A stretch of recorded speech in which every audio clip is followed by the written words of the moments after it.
Skip. There's Art. Say hello, Dennis. I'm live. First time. Dennis, I'm live. This is the first time the Chip's always ever been live. We got a first People love it when you do it. Some people want you to do meat fish, but a lot of people love the sailfish. How do I get off? How do I go You dead? don't. just hit the X. Leave it there. Oh, just leave it on. I'll leave it up? Okay. Yeah. Tagging some people. Yeah, you want to Go hold for it? it. You can hold that. Hold that one and I'm tagging Perfect. some more. Let's All right, go, gentlemen. This is Carlene and Angie. Oh, we're live. All right, we're Got live. Chippy. Got Dennis. Got Arthur. So we Got are me. live, and me, right? a brand new hat. Today's a the- podcast, Oh yeah. right? We got the new cereal Chip. hats. We're here. They look really good. Skip Sweet. and Art, right? We're on over there with Angela and Carlene. Justin's here in the house. What's up? And this is our tournament talk episode, our most popular show that we do here at Connected by Water, and we are kicking it live right now. Did I really just say kicking it live? You did. Yeah, you brother. said kicking it. You're kicking it? I'm kicking it. I'm right. kicking it live. That's your, kick that's it your in. 90s roots. You can't help that's it. So we're live. All right. So today is our tournament talk episode, and we're stoked to have you here again. Ready. Yay. And our lovely ladies over there at the Polar Bar here serving it up right. And today is a special episode, not only because we got our buddies in the house, but also because we want to do a little bit of an honor. And I guess, man, I'm having a tough time transitioning into this one.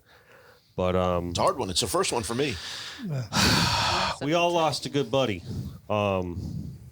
this past week, and it's kind of tough to get the words out right now. But poor Patrick Price is no longer with us, and we're going to do this The great Patrick episode. Price. Yeah, the great Patrick Price. You're right, and we're going to do this episode here Absolutely. in his honor. Pat, as many of you know, was a staple in the South Florida fishing community. And this is a tournament talk episode, and he also was a staple on the tournament scene, and you fished with him Yes. on the Real Synergy for tournaments. So it's only fitting that you're here with us today, Chip. Thank you. And I wanted to we're going to say a lot of nice things about Pat throughout the episode.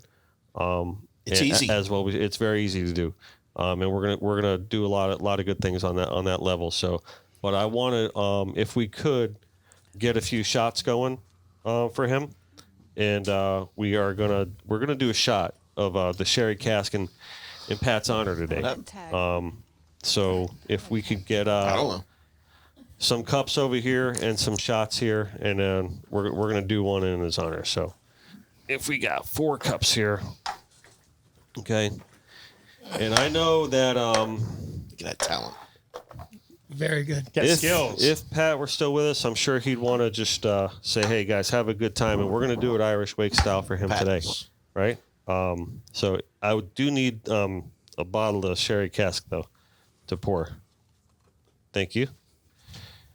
And we are nothing but the finest here of the sherry cask, right? And I'm gonna try to keep it light because we're gonna be drinking all episode here. We don't want to get too Sorry, gentlemen. I out of tagged control. It's half fine. of No, you and you're not good. all of you guys. Yeah, one more for Pat. Yeah, man. One more for Pat. Yeah. All right, there Pat, we go. how come Pat's was a little heavier? Here you go. All right. So, ladies and gentlemen, I'd like to say that this episode of Connected by Water, presented by Joey Carty, Chrysler Dodge Jeep Ram, and fueled by Papa's Polar, is being dedicated in the honor of the great and late Patrick Price. Captain Thank you, sir. Patrick. Captain Pat.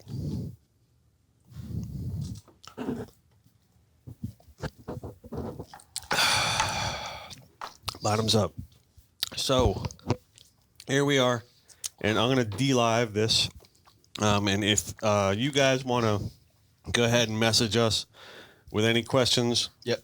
for the great captains here that I have at the table, more fishing knowledge here than most of us will, or the more you guys are forgotten, more than most will ever know. That's how the saying goes, right? I've definitely forgotten plenty. Yeah. So, all right, I'm going to sign off here, and we're going to get this episode rolling.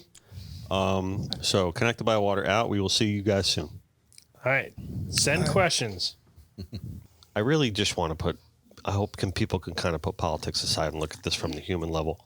Yeah. And just for once, please. Yeah. And I think it's pretty clear what my politics are. If anyone's watched the show or anyone that knows me, so I'm just saying, just put all that shit aside. Yeah. Right. And, there are families out there that are hurting, and it affects different people in different ways, obviously. And we don't know why. Mm-hmm. Right. And science doesn't know why yet, why some people get it harder than others. And it's a tough thing. All right. So I just want to say, you can feel how you want about your rights and your freedoms. And I respect that completely, 100%. But think about your friends and think about your family, and, spreading it, be damned, whatever. You just think about your little bubble and your little circle and the people that you care about in your world, and do the right thing, please. That's all I got to say. All right? I'm just whatever that is. I'm just going to try to inspire that. You know what I mean? Whatever that is, just make sure you're being responsible, please. Not that he wasn't, not that anybody isn't that did get affected by it. But I'm going to fumble over my words a little bit on this one. I think we're all going to. Because I'm going to try to stay a little neutral on some of the issues and stuff like that. And I'm not trying to put my influence over anyone else's. I would never do that. But, the reality is it's a real thing that people are dealing with. It's an age-old saying, there's the good, the good die young. And I'm sitting there trying to respond to all these messages. And Pat was so much more than the good. I mean, he was truly, a need was presented within his community, and the guy dove into it head first immediately. The hurricane stuff, the shark thing, whatever. It's that kind of energy is going to be sorely missed in our community. And we got a million phenomenal human beings in our community, the fishing community, really the world over, but especially here in South Florida. And Pat was right at the top of it. He was leading the charge. No doubt. Always. Whatever the need was, he was there to do it. And that's hard to find. And we can speak firsthand to that. We were on that text message, and it was always kind of Pat's word when people would say things, but when Pat came in and chimed in, that was the word. Yeah. That was kind of when he spoke, people were like, "Okay, that's what Pat said." The coolest thing about Pat is the words that he used. Yeah. That was the coolest thing in the world. That man used words and put sentences together that I was just like, my mind, and I fished them. I was blown away. I'm like, I feel like I'm in kindergarten class, and you just got your graduate's degree. And yet we've been fishing for the same amount of freaking time here. Yeah. He's a linguist, no doubt. No doubt. He would. But even on our text thing, it says shark stuff, and whenever Pat would chime in, that was direction that we went. Right. Yeah. And what a diverse group there too that he put together. Yeah, it's a really good text string together there. I feel honored to be part of it. So Well, it keeps you up to speed too. Yeah. So listen, Chip, we're here today. I didn't really announce Captain Art Sapp, Captain Skip Dana, Chip Sheehan. We got Carlene behind the bar. We got Angela here. Thank you very much for being here, guys. Chip, one of the biggest reasons that we wanted to bring you in the room today was that you've spent a lot of time with Pat and a lot of tournament time with Pat. Yeah. So, and a lot of tournament time, period. Yeah, exactly. A lot of tournament time. We talked in the past about, hey, we got to bring you in on the next tournament talk. Yeah. You know what I mean? But it's just kind of made even more sense this time around. Yeah. So can you share with us a little bit of tournament Pat things? Absolutely. One thing that will blow your mind, and if you talk to any of my mates and you talk to anybody, like, you fish with somebody like Pat brought me on to the Real Synergy, and I was intimidated, but we had been friends and when I tell you close friends, we were close friends. I was a man that I talked to, if not every day, at least every other day for years. And that's how the networking community is. When you just get dialed in with somebody and you feel like it just flows. And that's how it was with me and Pat. But then when we fished together, I was a little intimidated. Maybe he was intimidated. We didn't know what to expect. And the one thing, Art, that I can tell you, and Skip, that was the most amazing thing, he was just kind of filtering into live baiting. Mm-hmm. Can he do it 100%? We all can, but you know how good of a troller the guy was. He was the best in the world. But when it came to live baiting, the talent that he had, I don't think was ever even acknowledge. He would be up in the tower on rainy days with his sunglasses on and an overcast and see cutters and see things and see bites I mean, I fished with Neil Orange. I fished with Ray Rocher. I never fished with Louie. I fished with a lot of Tim Matt. I fished, a lot of good. He's seen things that I was like double questioning, and he was talented. I would have loved to have seen where he would have went live baiting down the road, and I think about that, and and I've thought about it the last couple of days, and but he was very, very good. He was very disciplined. There was never ever, you're never going to get caught with your pants down fishing with Pat Bryce. Everything was always, which is pretty much with anybody at our caliber today. But he was an amazing guy, and Again, the great die young. It was unbelievable. Everywhere through his life. I mean, to hear about how great a father he was, and I've never spoken with his wife or whatever, but every message you read, it's great husband, great father, great fisherman. He was just great at life, and took it away too soon. I think Chippy brushed on it pretty good. That the network, it kind of started with Pat up north, and it filtered down. And like, we'll talk to somebody. Hey, did you talk to Pat today? Like, yeah, he said they had 7 bites at the 04 and 90 he knew. feet. And it just kind of filtered down. But basically, Pelican Flat He South. understood fish. He understood how the body of fish were moving so much. Yep. You understood, like a lot of captains can just go out there and get bites. They don't understand like what's going on with the body of fish, what's going on with the current, what's going on, why they're doing this, why they're moving here, why they're inshore, what's going on with the water, and what's going to make the fish move. Pat was a professional at that. He was a pro at that. Like leading That's how you into make the second day better than the first. exactly. Like 2 years ago in the Derby, I'm like, hey, what'd you see today? And because I fished the ledge, and he was like, yeah, we fished up here, and we had some bites here, but tomorrow I think they're going to be over here. And I started the ledge, and sure enough, the fish were biting where Pat thought they were going to be. So we made our move up there and caught a pile of fish and did our thing. But aside from the fishing thing, I only knew Pat for about 3 years, maybe 4, and all of our conversations started about fishing. Then we started talking about each other's kids and all that other stuff. And his son really was getting into cooking. Like, he's like, oh, Zane's cooking something crazy tonight. I'm like, well, my kids love to cook, And we would talk about all the crazy stuff they're cooking. And, it tastes like shit, but I still ate it. Or, kind of that kind of thing, Yeah. And it was cool, Because we can only fish so much, but there's so much more outside of fishing.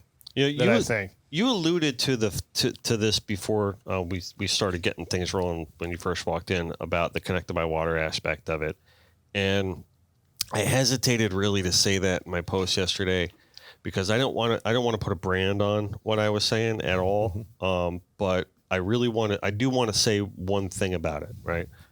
The way, if you look at the shark depredation initiative that he started propelling, right?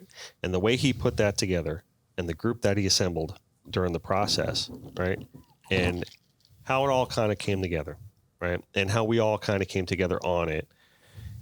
And if you look at how that affected lives beyond just the shark thing, right? We all connected in that situation, right? And this is what the show. This is what the show is about. That was for like a common cause, and we're all shooting for the same thing. Yeah. No matter where these people were in their life, whether you're an artist or this guy, that and we all were coming together for that main cause. Yeah, absolutely. And the only reason I want to bring that up is because I know Pat and I had a conversation about it once before, and he's like, "Man, I really love that connected by water." Blah, blah. I'm like, "Listen, it's not just a name. It really does. Like this is why it means so much to me." Right, that the company is named this, the show is named this. It's really, to me, it is that mindset of, because now we really feel that Pat's gone, and it's just like, man, that's a kid. I want to say that's a connected by water moment, but it's like it's that emotion behind it of what it means to a community. It's not just about fishing; it goes beyond it. Like we always say, it's like the culture behind what we're about. Like the family behind what we're about, like that network, that people, that's what it is, And like I said, I'm not saying that for branding aspects. I'm just saying it more for human aspects of it. and it really, really, really means a lot that we were all able to share that together. Bond. Yeah. It's a bond. There's no doubt. This is one of the tightest communities that I've ever been involved in. I've been involved in a ton of athletics and always called it a brotherhood, that between the football and the baseball and whatever all, but it was never more than 30 people. The fishing community in South Florida is 1 million people. And I bet 10% of that I feel a damn tight bond with, only because those are the 10% that I've come in contact with. It goes way beyond that. Yeah. And the same thing with me, with Pat. It's been 4 years. Yep. Pat's a dear friend for the last 4 years. And tournaments, whatever. We had a stellar sailfish season last year. I can put a good portion of that on talking theory with Pat Price. Yep. Yeah. I was fishing in his backyard a lot. 100% the smartest fisherman that I ever met. As far as like thought, I haven't met a smarter He was fisherman. a thinker. Yeah. He was In a general. freaking thinker yeah. like you And never, like- ever could imagine. And almost kind of outside the box stuff too. Is like yeah.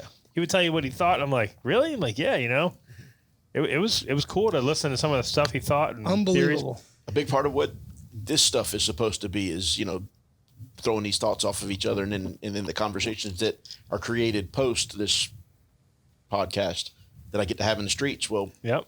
I was having that on a regular basis last year with Pat, and the benefits from it were very evident. And no doubt about it, he improved how we did. And I know he was talking to everybody else, but clearly whatever it was that we were vibing on and discussing worked really well for me. And beyond the fact that he's a phenomenal dude, sorely missed, I'm going to miss that a bunch about it too. I'm going to miss those Port St. Lucie reports for sure. Who finds the herrings? That's the question. Like, exactly. Pat found the bait every year for I don't even know how many years. I can't. I mean, at least for me, anyways, because these guys, they've only known him for 3 or 4 years.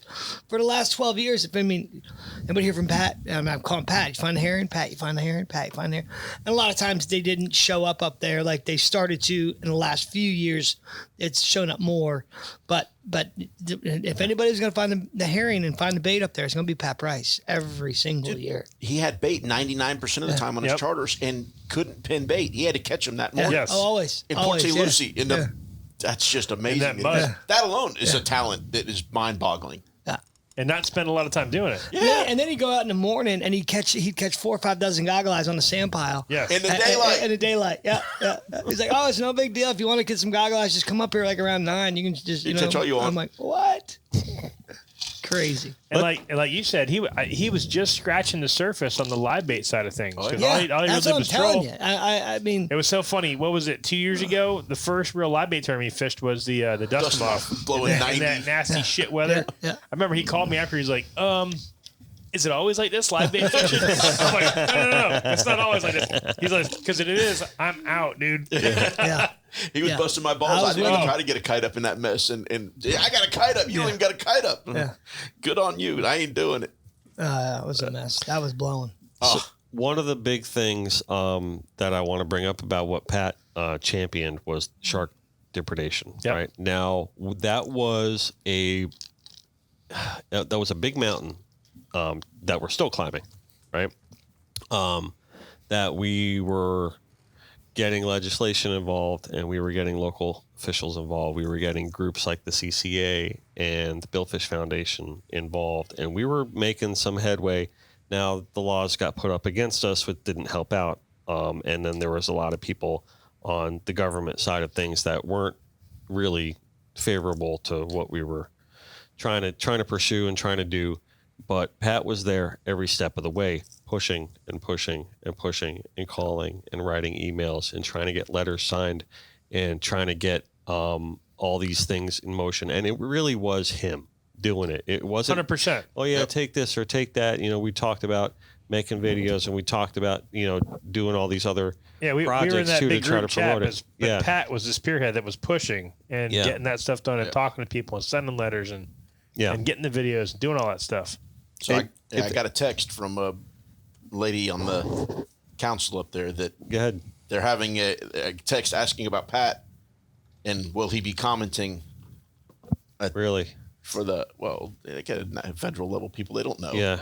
Yeah, because the feds are finally taking a look at the shark depredation issue. Are they? Yep. Wow. I just got goosebumps. Yeah. Yep. So Yeah. If anyone watches this show or listens to this show, it's coming up in September at they the got to Saturday. know. Yeah. That we beat the damn topic to death on this show, Yeah. but yeah. Yep. So the feds are taking public comment on shark depredation issues, and it's trending in the right direction. The problem is it just takes so long for them to do anything.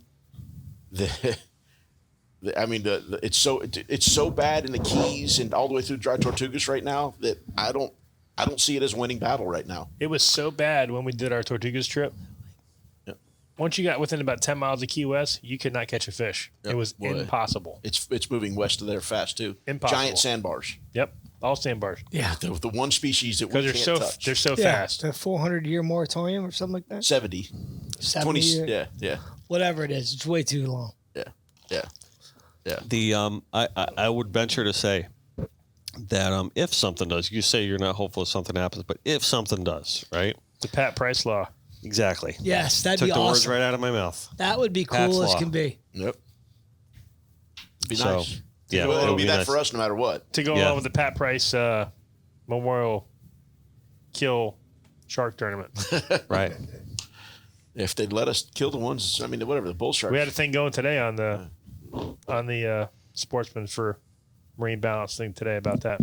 Oh, did you? Did I they? wasn't I on was about. talking to Yeah, I Scott wasn't on there Fawcett today. the other day, yesterday, and he was talking about them naming a reef after Pat. They're Yeah, it's doing some awesome. reef up there in Stewart. Well, they can't do Artificial enough. structure? They can't do enough. Yeah. That's for sure. No doubt. Yeah, a guy that touched so many. Yeah. Maybe rename the sand pile. Yeah, right? Dude, yeah, I've been fishing that thing. That's when all my family's from up there in Vero Beach. And Forever. I was 4 years old sitting on that sand pile. That thing's been there forever. Mm-hmm. That little structure and whatever, catching bait when I was a little kid on that thing. First cod I ever caught on that thing in the daylight. What the hell is this thing? Never seen Why one do they need before. to call it the bull shark barge? They should just name it the price barge. Right? Just get rid of it. Yeah. I don't like Absolutely. the name. There's not that many bull sharks there. There's more Jewfish than anything else. Goliath. That's the next thing. That's the next thing to spearfish. Or, Yeah, that's the spearhead, next you know? disaster They're we're working going to on be that. battling. They're working on that. All right. So We gonna talk about some tournaments? let's talk about some tournaments. All right. I want to kind of segue into that if we can. Because here we are. We're in the dog days, right? So we are in between the meat and the sales. Yep. Right. So, and we might get a few wahoo things and sortie things going on around this time, but we're all Mahi fishing's been okay. No, they've been hitting offshore, huh? Yeah, a little bit, Like little the 8 to 12 pounder averages, or I heard We they've caught a been. good one there the other day. Chip caught a good one the other day. We had a 38 pounder and a 20 and had a couple other 20. We actually blew marlin fishing and got jumped by some good fish and had a couple other 20s that were tearing on the teasers and never got a bait to them. We were a little overwhelmed, but there's some good fish around. All right, nice. Well, sure. we're all thinking about sailfish right now, right? Or Catch a few at of them, least we're too. starting to, right? I know we are here at the studio because that's our busy season. Yep. And I'm trying to tell people, no matter how much I tell them, I got to throw my hat in the ring on this right here real quick. No matter how much I say it till I'm blue in the face, I'm like, guys, please get your sailfish season orders in now. Thank you. Because everyone always waits till the sales start biting and say, hey, I need shirts for sailfish season. I'm like, you should have told me that in September, please. Yep. So Surreal please, is ahead of the curve. I Yes, can tell they you are. that. Surreal's ahead of the curve. Native Sun's ahead of the curve. We're coming. We're yeah. coming. We're coming right now. Don't worry. So anyway, so sailfish season. So meat. Do you want to recap it? Yeah, well, we got August. We haven't talked about August yet. Talk about August. And Skip's sister Where did put we on end? an event. What did we talk about last? What's We the middle talk- tournament? Showdown? Well, No, shootout. the shootout. Yeah, it's the second Okay. event there. We talked about that one, and we talked about my debacle in the Bahamas where I sucked horribly. That's right. Which I thought was. But we didn't one of make money at the that was- end. We That did was all right one of at your the more end. impressive episodes, my friend. But The it's, humility was impressive. It's a learning experience. That's it. No doubt. But That's we it. did catch a big one at the end there and did all right. So That's what we there's- say on the show. Your ego is not your amigo, right? And, There you and go. you And prove let some that wholeheartedly. other ghost do something else. Yeah. Yeah, that guy. What? You're saying. My saying? Never mind. Yeah, your All right. amigo. Yeah, your ego's not your amigo. And then let Yeah, let your guy do the rest. Always try your best, and at the end, just let God do the rest. Yeah, that's your guy. Yeah, that's my guy. I like it. So recap it. Well, at least two of us got to fish the final tournament there. Yeah. Right. Yep, we got pushed back by a hurricane a week, and I don't know which way it swings it. I think the fishing would have been better that little bit earlier before the moon. It was tricky there on the moon. There were some quality fish up there, but whatever. Weather is what it is, and I think Jamie made a good decision there, especially in the summer events there where you're dealing with a lot more small boats. 100%. 100%, 1,000%. It was the right call. Yeah. Yep. No, Jamie. We were in the right call. cone on what, Wednesday, You Thursday? can't do You can't that. do that. You can't No. do that. Yep. No. Yep. How Should've was your fished both. sister's tournament? It was good. We'll get to that. Oh, yeah. What tournament is your sister's tournament? Johanna? The Ohana. The Ohana Salty Classic. But so yeah. we'll get to that. Yeah. Talk All about right, we'll get to that. All right. Do I get to go first? Or you want to Go go ahead. first? Keep going. You did All better right. than me. We got lucky in that one a little bit, but so I was fortunate we got to come back and fish the last two events, right? In the August event, we were right dead on the moon. So and to be honest with you, I don't know what it is.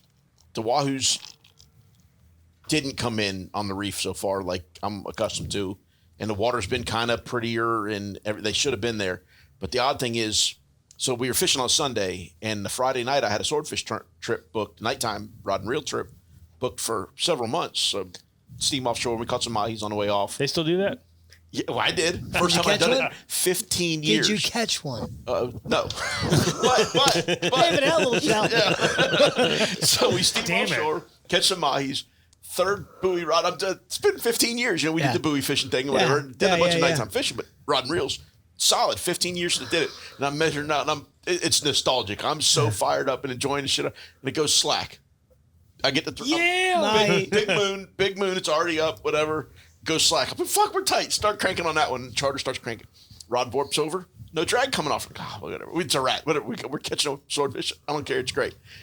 And on this one, back in the day, we used to string these chemical sticks up, light sticks up on the thing, and like a row of them. And when you get bit and you'd see that thing streaking, I just wanted to do it just to see it streaking across the surface. Well, we're getting to it, and he's cranking this thing through the guides. There's no getting these things off and staying tight. So I grab it, and Jimmy swings around, 20-pound wahoo on the sword. way. Come on. And another one, a little bit bigger, goes swimming by the motor. It's like, that one too. Come on. Yep. Oh yeah. First time ever. Mono, whatever. Heavy mono for swordfish or whatever. But yep. Corner to mouth. I know Jimmy didn't catch it, so. No, Jimmy didn't catch it. Poor DeMarco. Oh, poor bastard. Fonzaloon. Fonzie News never going to catch a wahoo. Never gonna. So you probably don't know this. My mate Jimmy. He's got the I know hacks. Jimmy. I know one. I know, but you don't know that he has never once got caught a the wahoo hacks. on live bait gear. Caught him on the troll, all that What stuff. about you whatever. caught that big 80-pounder? I caught that one. He wasn't did. with you? He was with me. he's with me, but Oh, he's never personally. Okay, I got it. He's been with me for 1,000 of them. Yeah, I know. He's I'm like, what hooked is- them. yeah. He's hooked them and handed them Yeah, to charter yeah, customers yeah. 1,000 times. Oh, I know. Okay. But never physically rod and reel caught the fish. So whatever. Off the But he was bite, there. yeah. He's gaffed a ton of them. But I keep telling him his kid's going to catch one before he does. so yeah, as it turns out, that very night and several other nights, the buoy guys have been catching some wahoos out here. No shit. So those same fish, it's all good. We They're say all fuck, good. shit, damn, all the words that Yeah, we're in the clear. yeah. Okay, good. my bad. You're in the That's safe right. space. All of Carlin's words. You can say any of Carlin's words. Somebody who has never been more relevant, George Carlin, Right. than today. But anyway, Yeah. so turns out those fish. I think all those fish that traditionally this time of year see on the edge, be it water, be it whatever, because there's certainly plenty of food in there, bonitas and whatnot, whatever, are staying offshore for some reason. I mean, you always find them under floaters and stuff, but there's guys who are caught 50, 60, 80 pounders Water temp, on the maybe? buoy gear. It is awfully warm. Dude, Sure. it's 84 degrees. It's always 84 degrees surface. But and you go down a little bit, it's cooler. But anyway, all right, back to the tournament. That's what happened. So I wasn't confident in the wahoo thing, and we'd actually charter fished a bit and hadn't been seeing much over 15, 18 pounders down here. And traditionally, for me, it's Hillsborough Inlet to the Black Roof. Anywhere in there in the deep, 200, 300. You catch some big kings this time of year. Yep. Or you're going on up. And we've won the tournament both places in August. And I know of other people that have won the tournament in both places. I got beat for the crown one year when I went up and Nemo stayed down. Yeah, I remember I was going to say Nemo. I was Yeah. just going to say Nemo. You got the same memory. That's awesome. Yeah. And then I lost by what's He actually interesting. fished this year, too, I think. Not in August, but he fished early in the tournament. Yeah, I saw him Yeah. at one of the captain's Yeah. meetings. Yeah. We lost. Bubba. Bubba. In 2002, we lost by 0.8 of a pound for the crown. And I fished south, and at the time it was Chip Hunt was running a boat. Can't remember the name of the boat, but they beat Flight Plan. No, Chip Hunt, not Casey. Yeah. No, this was way okay. back in 2002. It was a contender. He was Start with an I. Intrinsic value. Intrinsic value. Intrinsic That's it. value. I told you to start with an there I. you go, yeah. Kevin Cates. Kevin Cates, yep. Kevin Cates, yep. So they went up and they beat us by 0.8 of a pound. Came back from behind and beat us. So, I mean, it can happen either way, right? And that 0.8 of a pound comes to a later story here in this past August tournament. So decisions to go on up. And in his current format is you have running time. There's no bimini start, so you run and then it's lines in. So I'm making a big loop offshore and hunting around. And I wanted to know what was going on down south for a potential comeback in the afternoon. I'm going to try to catch a tuna or a wahoo or whatever somewhere. And there was south tide from Hillsboro all the way up to the Black Building, chopped up nasty. So I took it offshore, all that. But you could still see it running out there in 600. You could see all lumped up in there. And then it slicked out there. You could tell the current went north. Current went north, yeah. Yep. Which is not as strangely common, and it did it again today, where it's in like 400 foot of water, that really pretty blue water, and it kind of angles in and hits at about the Martini, and then from your inlet on up, it's at hard north, and we still had north tide down to the south, but it was that same little edge that I love to try to find and sailfish. It's not that part of that eddy. Yeah. It's It's interesting. And that was going on. So. Interesting peoples. Yeah. Well, we get all kind of interesting people out here in the know. Yep. So we go ahead and we're making the run on up. Did you say the no? The know. This is the know. Papa no? I'm just calling it the know. We're in the know. My bad. Go ahead, Art. All good, brother. All good. It's all interesting. So we make the move on up, and the day before, it was really slow on the ledge. Well, with the boundary, you couldn't go where the guys caught most of the fish up there in Fort Pierce, which I'm not going to Fort Pierce anyway. That's just too damn far. So, first drift, and I don't do a lot of phone talking during the course of the day. Skip wasn't fishing, and one of the few people I talk to pretty regularly. With the first drift, we get a couple of bites. We catch a 33-pounder and missed a few other bites. And what was interesting is there was 5 knots of tide, but it was shallow on top, screaming north on top. Everything that got below that probably 20-foot or so line slammed on the brakes and was getting drugged behind you. So a little bit of north wind. Our kites were south of us. Deep baits south of us. Flatline baits, if they stayed up, we're up in the current and we're off to the north of us. And then we do some other stuff that causes some baits to swim, and then it was just shocking how fast. And the only things we were really getting bites on that first drift were the baits that we made get down into that current or lack of current, or any of the deeper baits that were already down there. And I don't know, a week and a half before, everything was on top up there, and the water temperature was the same, and so I was kind of baffled by it. Didn't really see the boats around us doing much, so I'd heard of some fish up at Loran Tower the day before, and the wind's fading. We steam up the Loran Tower, baits go out, and the porpoise smoke us down. They eat everything. They're rolling over, eating baits off the kites everywhere. Oh, Jesus Christ, this isn't going to work. So I go out to the deeper ledge off the Loran Tower, and a giant, now we're not chumming because the sharks are so bad you can't do it. Giant school of speedos swims up, and they're just moseying around the boat as we're fishing. Oh, these things ain't worried. Yeah.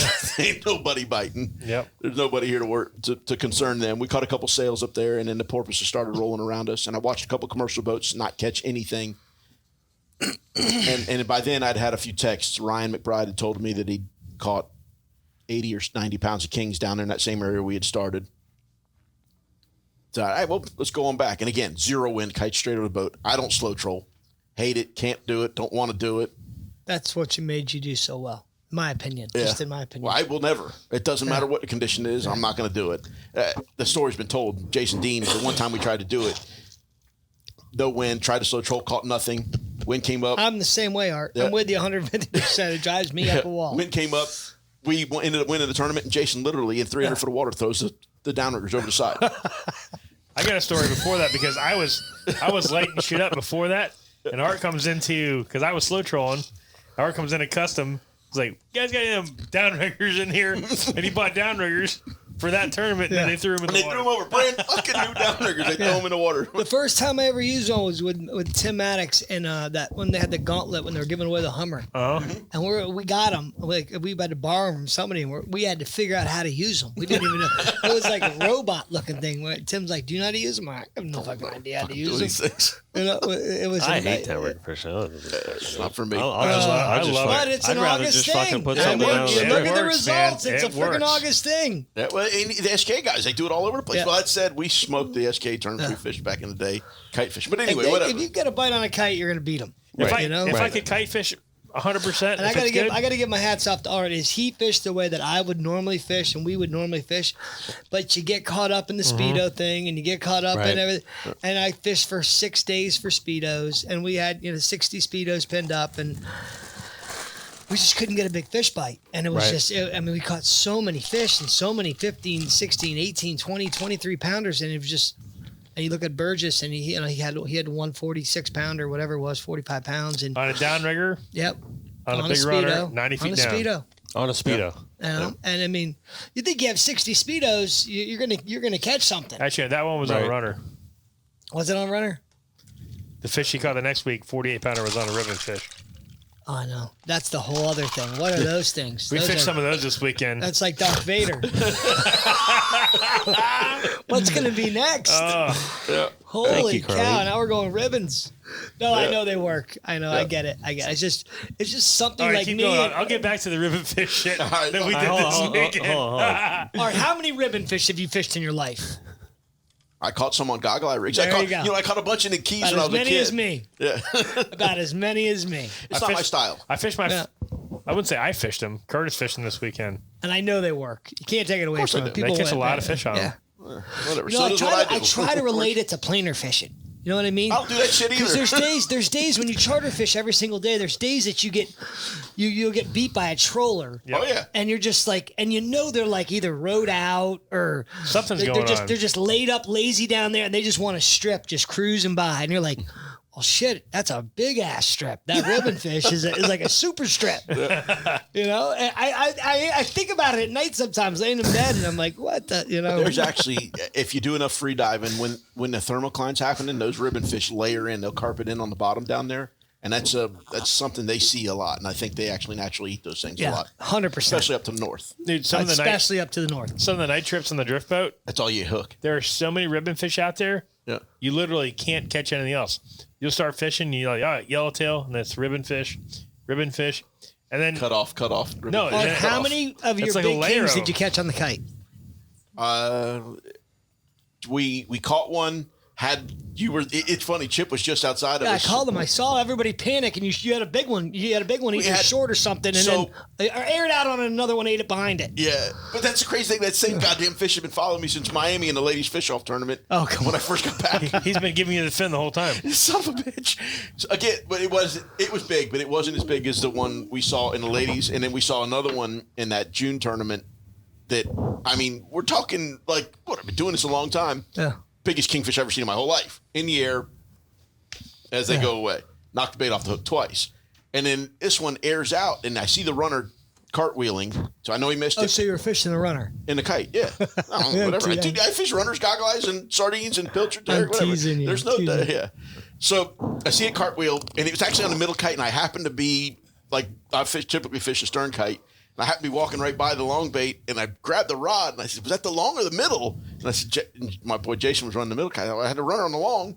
And I was like, well, my turn. And then another little boil and a big boil, and it, all right, so he's there. I get tight, and it's one of those, fucking clear everything. This All thing is- hands on deck. Yep, all hands on deck. This thing's giant, and Chip happened to be slow trolling just offshore at the time. I thought he hooked a sail. I'm like, oh, they got a sail on. He's going to come up jumping. Yeah, it was, dude. It was. Okay. Came up jumping? He No, pivoted no, it over. aired out. Art pivoted so fast. I was like, damn, Well, we had he's the sharks a on us bad at that point. Gotcha. And that's one of the issues with drifting up there right now is the sharks are on. And we just lost a fish that would have. Did you keep put the us in motors second on when you're place. fishing? Did Yeah, you have to? Okay. ready to run. Always ready to run up there. So we just lost a upper 20s fish that would have. It would have put us within a couple of pounds of winning and would have put us in second place, which would have made some interesting changes for Alex and them. Yep. Because the guys that won the crown won by us beating No, they beat us by 0.8 of a pound. Because they would have won the crown then. If you guys Alex would would have bumped up, yeah. Right, but the So can I say a story real quick? Because go ahead. you're going to appreciate this, Art. So we ended up getting 10th place. We ended up getting 4th in the series, whatever. But which is hard as shit to do. Yeah. That But series this is the tough. coolest thing. I'm really And good this at coming second, this is, third, and This is fourth, what so shows you how good it's of an easy. What are you talking fisherman. about? I mean, not that he's, of course, everybody knows Art's a great fisherman. It was just neat. Obviously, he weighed his stuff. Obviously, his scales that he's weighing stuff on. Maybe he did, maybe he didn't. Freshen it As up. we pull He into did. as we pull into weigh, he pulls up. Somebody came up to the bow of his boat, and Jim DeMarco walks to your bow of the boat, and I don't know who it was. It's not a big deal. The guy said something. He's like, "Oh yeah, we did pretty good. I think we got like 113 to Kings," and I'm docked next to you, right? And I just didn't even click it. So now the weighing goes on, whatever. We finished 10th, and we're weighing next to Alex. Well, we're weighing next to Alex and Tax Relief. It was Tax Relief weighing on one scale, Alex weighing on the next scale, and we're the next way. So Alex had this. He had everything like all of us always would, leveled out in their head. Nobody can do this. Nobody can finish between this place and this place. And we go to leave, and I look at my mate Eddie. I go, "Art's gonna bump him." He's like, "How do you know?" I goes, "Because Jim DeMarco said he has 113." He goes, "Well, you think he just has 113?" I go, "I guarantee he has 113." And he weighed 113 and made Alex lose the crown. It was unbelievable because nobody could weigh in between those two. What was it, Art? Do you remember the number? I don't even remember. We had exactly. so Tax Release had 114.4. We had to beat them for Alex to win, and we had 113.8, or what was it? No, 113.6, 113.6. So it was exactly 0.8 of a pound, and whatever. It's again, everything's a numbers game to me. Yeah. Right. And that instant flashback to, and I like Alex, and the Tax Relief guys are good friends too. So They're nice people. and they never won one before. Yeah, that was And I good. like that for my ego as bad as, listen, I got an ego. I hate it, but it eats me alive. But I got it. It's not your amigo. It is not. I fight it constantly. And Bryce, truly one of my How about closest and Bryce dear ever friends. weighed? Yeah, he struggled up there. Well, he started down at the flat tops. Yeah, he didn't come in. Yeah. And He fished the flat tops? started there and then came up. Who'd have figured that one? Wow. Yep. But that's the interesting thing, though. You know, he got up there. We had 133 pounder. There's a reason by the time why got he there. fished the flat tops. So he must be catching fish there. There's a all lot week. of fish there. Yeah. They were just small fish, and then they shut down. I ran up today, had to get some stuff from Alex, some bait from Alex for the charters, and the marks that went from the flat tops to the breakers was ridiculous. There's some fish there right now. There's no doubt. But anyway, so that's where it was the day before. But so we caught 133 pounder before Bryce got up there when we went there and came back. And we had that flurry when that giant aired out and it turned into a 15 and a half pounder. So literally we smoke everything down and go steaming after this fish. And like a minute and a half later, I've got him boat side. How did that 50 plus pounder turn into a 15 and a half pounder? It's But the same thing as sail fishing. Yep. You know? Yeah. Same There thing. is right short sail, Right. and you catch a bonita this way. Yeah. Yep. So what happened was that big one aired out. And You feel that thing shake its head, and you're just like, oh, how did that happen? Yeah. So a 15 pounder, there was all these little boils. There was so much activity. What I don't understand is why that big fish, because they're just moving so damn fast. And I think the sharks are on them already. But And also didn't need another bait. right. But well, tip He in the didn't past. need a beat. Well, in the past they would have, but I think, I mean, we've casted the fish that have missed baits and hooked them in the past. But I think the sharks with that activity, they come streaking, especially when they are out. They're coming from the deep. The sharks see that movement, they get fired up, and they're on you. And they were on us instantly, and that's why we went to blazing like we did. I think that fish does that, sees that shark coming, and says, "Well, I just watched my buddy get smoked by this thing," and they going to gray back out and go back to the bottom and shut it down again. The fish are there. I mean, you're marking them all day 100%. long. Oh, yeah. They're stacked in there like no tomorrow. For whatever reason, you do something to 150%. make them fire on, and then something in that ocean shuts them right back off again, and you're screwed. That's how it was this weekend. I was marking fish Yep. solid all through there. They wouldn't bite. Yep. I've jumped in and swam with them before and seen them do it before. You mark them, they're up in the water column, you get bites, and it's a carpet mark like goggle eyes. Yeah. And they go smoke gray. They look like they're all but dead, and they're stacked on top of each other, laying on the bottom, barely moving. I wonder if your triple hook speed us. You Think better be some big about that ass for a hooks, second. though. You know, think about that for one split second. You Yeah, triple but if seven they those, let tail her- cut- Okay, you're like cut off. so you mark them right. They're The there. You three-leg know they're cricket. there. You know when the kingfish guy. The only reason why the commercial kingfish guys can't do it is because they're going to get eaten by bonitas, right? They're all going to get bonita. You're going to bonita after bonita after bonita. Small. What? I mean, I don't know. It just came to my head when I was sitting here. They better be some big triple hooks to reach the length of that bait, though, because It's got everything's a reaction bite. oh yeah, Everything is a freaking That's all that reaction triple bite. sardine bite is an action bite. Yeah, a reaction exactly. bite. Yeah. Same thing with but there's not that many bonitas around. Then they can commercial, or they wait till the afternoon and the bonita. yeah. I don't know. I know. As a kid, I didn't catch one bonita this weekend up there. Not one. They're out here. They're thick as fleas out Good. there. Oh yeah, they're solid out here. Yeah. Yeah. Just south of Lake Worth Inlet there, they're thick as fleas. They were all over the surface. But I still believe it. I know that's the thing, and it's very, I don't do the triple hook thing. I got the things that I did 20 years ago that still work. Yeah. I'm staying with that. You like them jigs? I do like jigs, but whatever. We do our spinning rod. I call those the money makers. Yeah, the money makers. I I'm do gonna like reel jigs. down a little bit here. What's up? Right? Tournament talk, right? So where'd you end up? We ended up in third place. The Living Water guys been doing this thing forever. Right. They ended up winning the tournament. Had a great tournament. Mark Miller did great. Yep, 4 kings, 2 tunas. Yep. The tax relief guys, 4 kings, 2 tunas, which 2 tunas in August. They were the only 2 boats that went tuna fishing. Yeah. They were the only 2 boats that were disciplined enough to go tuna fishing. I went, but I went too far and I went too late. I made one extra drift, and because I just seen that freaking behemoth, Yeah. and that was the hour I needed because I couldn't stop at the breakers where the water was right. So I went on back home, and it was a mistake. You're Got counting down on there. more time. Yeah, trying to buy a little Yeah. bit more time later in the day. Yeah. And that was a blunder because I saw the water. It was beautiful, but I get 45 minutes here. I get an hour and 15 minutes out front, I know exactly what you were thinking. and in 45 We've minutes all you hook. done it. Yeah, I don't know You how many times I kicked myself in the ass where, all right, we're gonna make this move. Let's go back and tuna fish. You don't get a bite. We should have stayed there and upgraded on kings, or yeah, but you're going to buy a pound or two. Yes. Maybe if you're lucky, 5 pounds, and down there one fish is a minimum 10-pound True. bump. It's the better move. That's You a go for the total hard. double-edged sword. Yes. In August, Go for the win. August. In You're almost August- better off trying to get a 50. yeah, you're better off getting a 50, or another, or a 42 and a 47 or something, and then you got 14 pounds and 13 pounds to upgrade your king, whatever it is. It's so hard, It's, Back it's when I was hard. better at this, it was a guaranteed thing. If we got 90 pounds, the first 2 It's almost a events, it's almost 100 a guaranteed win. I'm going. If Not I get in August. In August, if I got 90 pounds, I'm out of here, dude.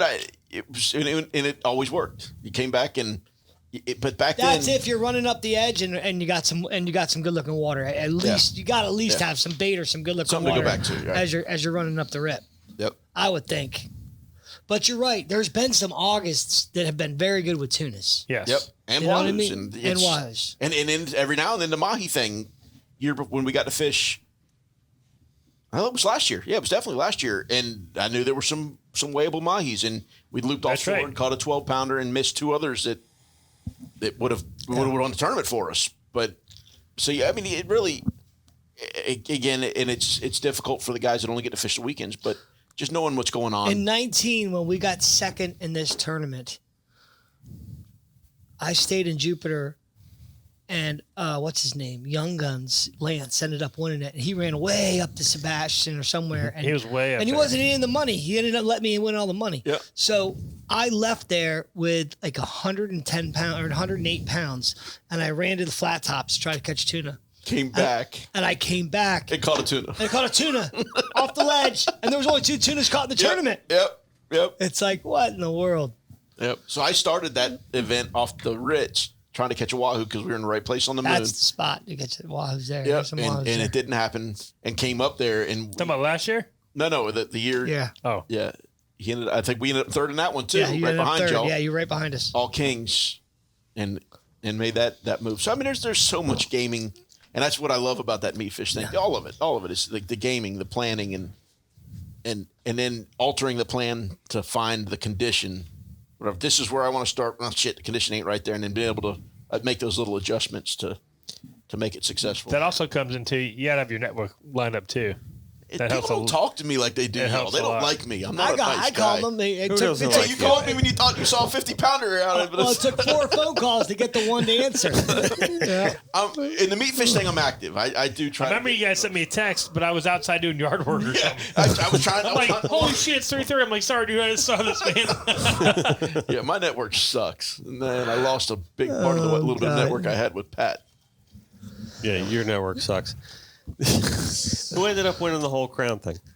Tax relief. Tax relief won the crown. Yep, first time. But Mark Miller won the day. Yeah. One Right. day. Yep. Yep. So, all right, cool. So That's the cool thing about all this shit we do. You know, there's so many levels It's of winning. amazing how the points can end. It's Right. absolutely amazing how Yeah. it can pan out.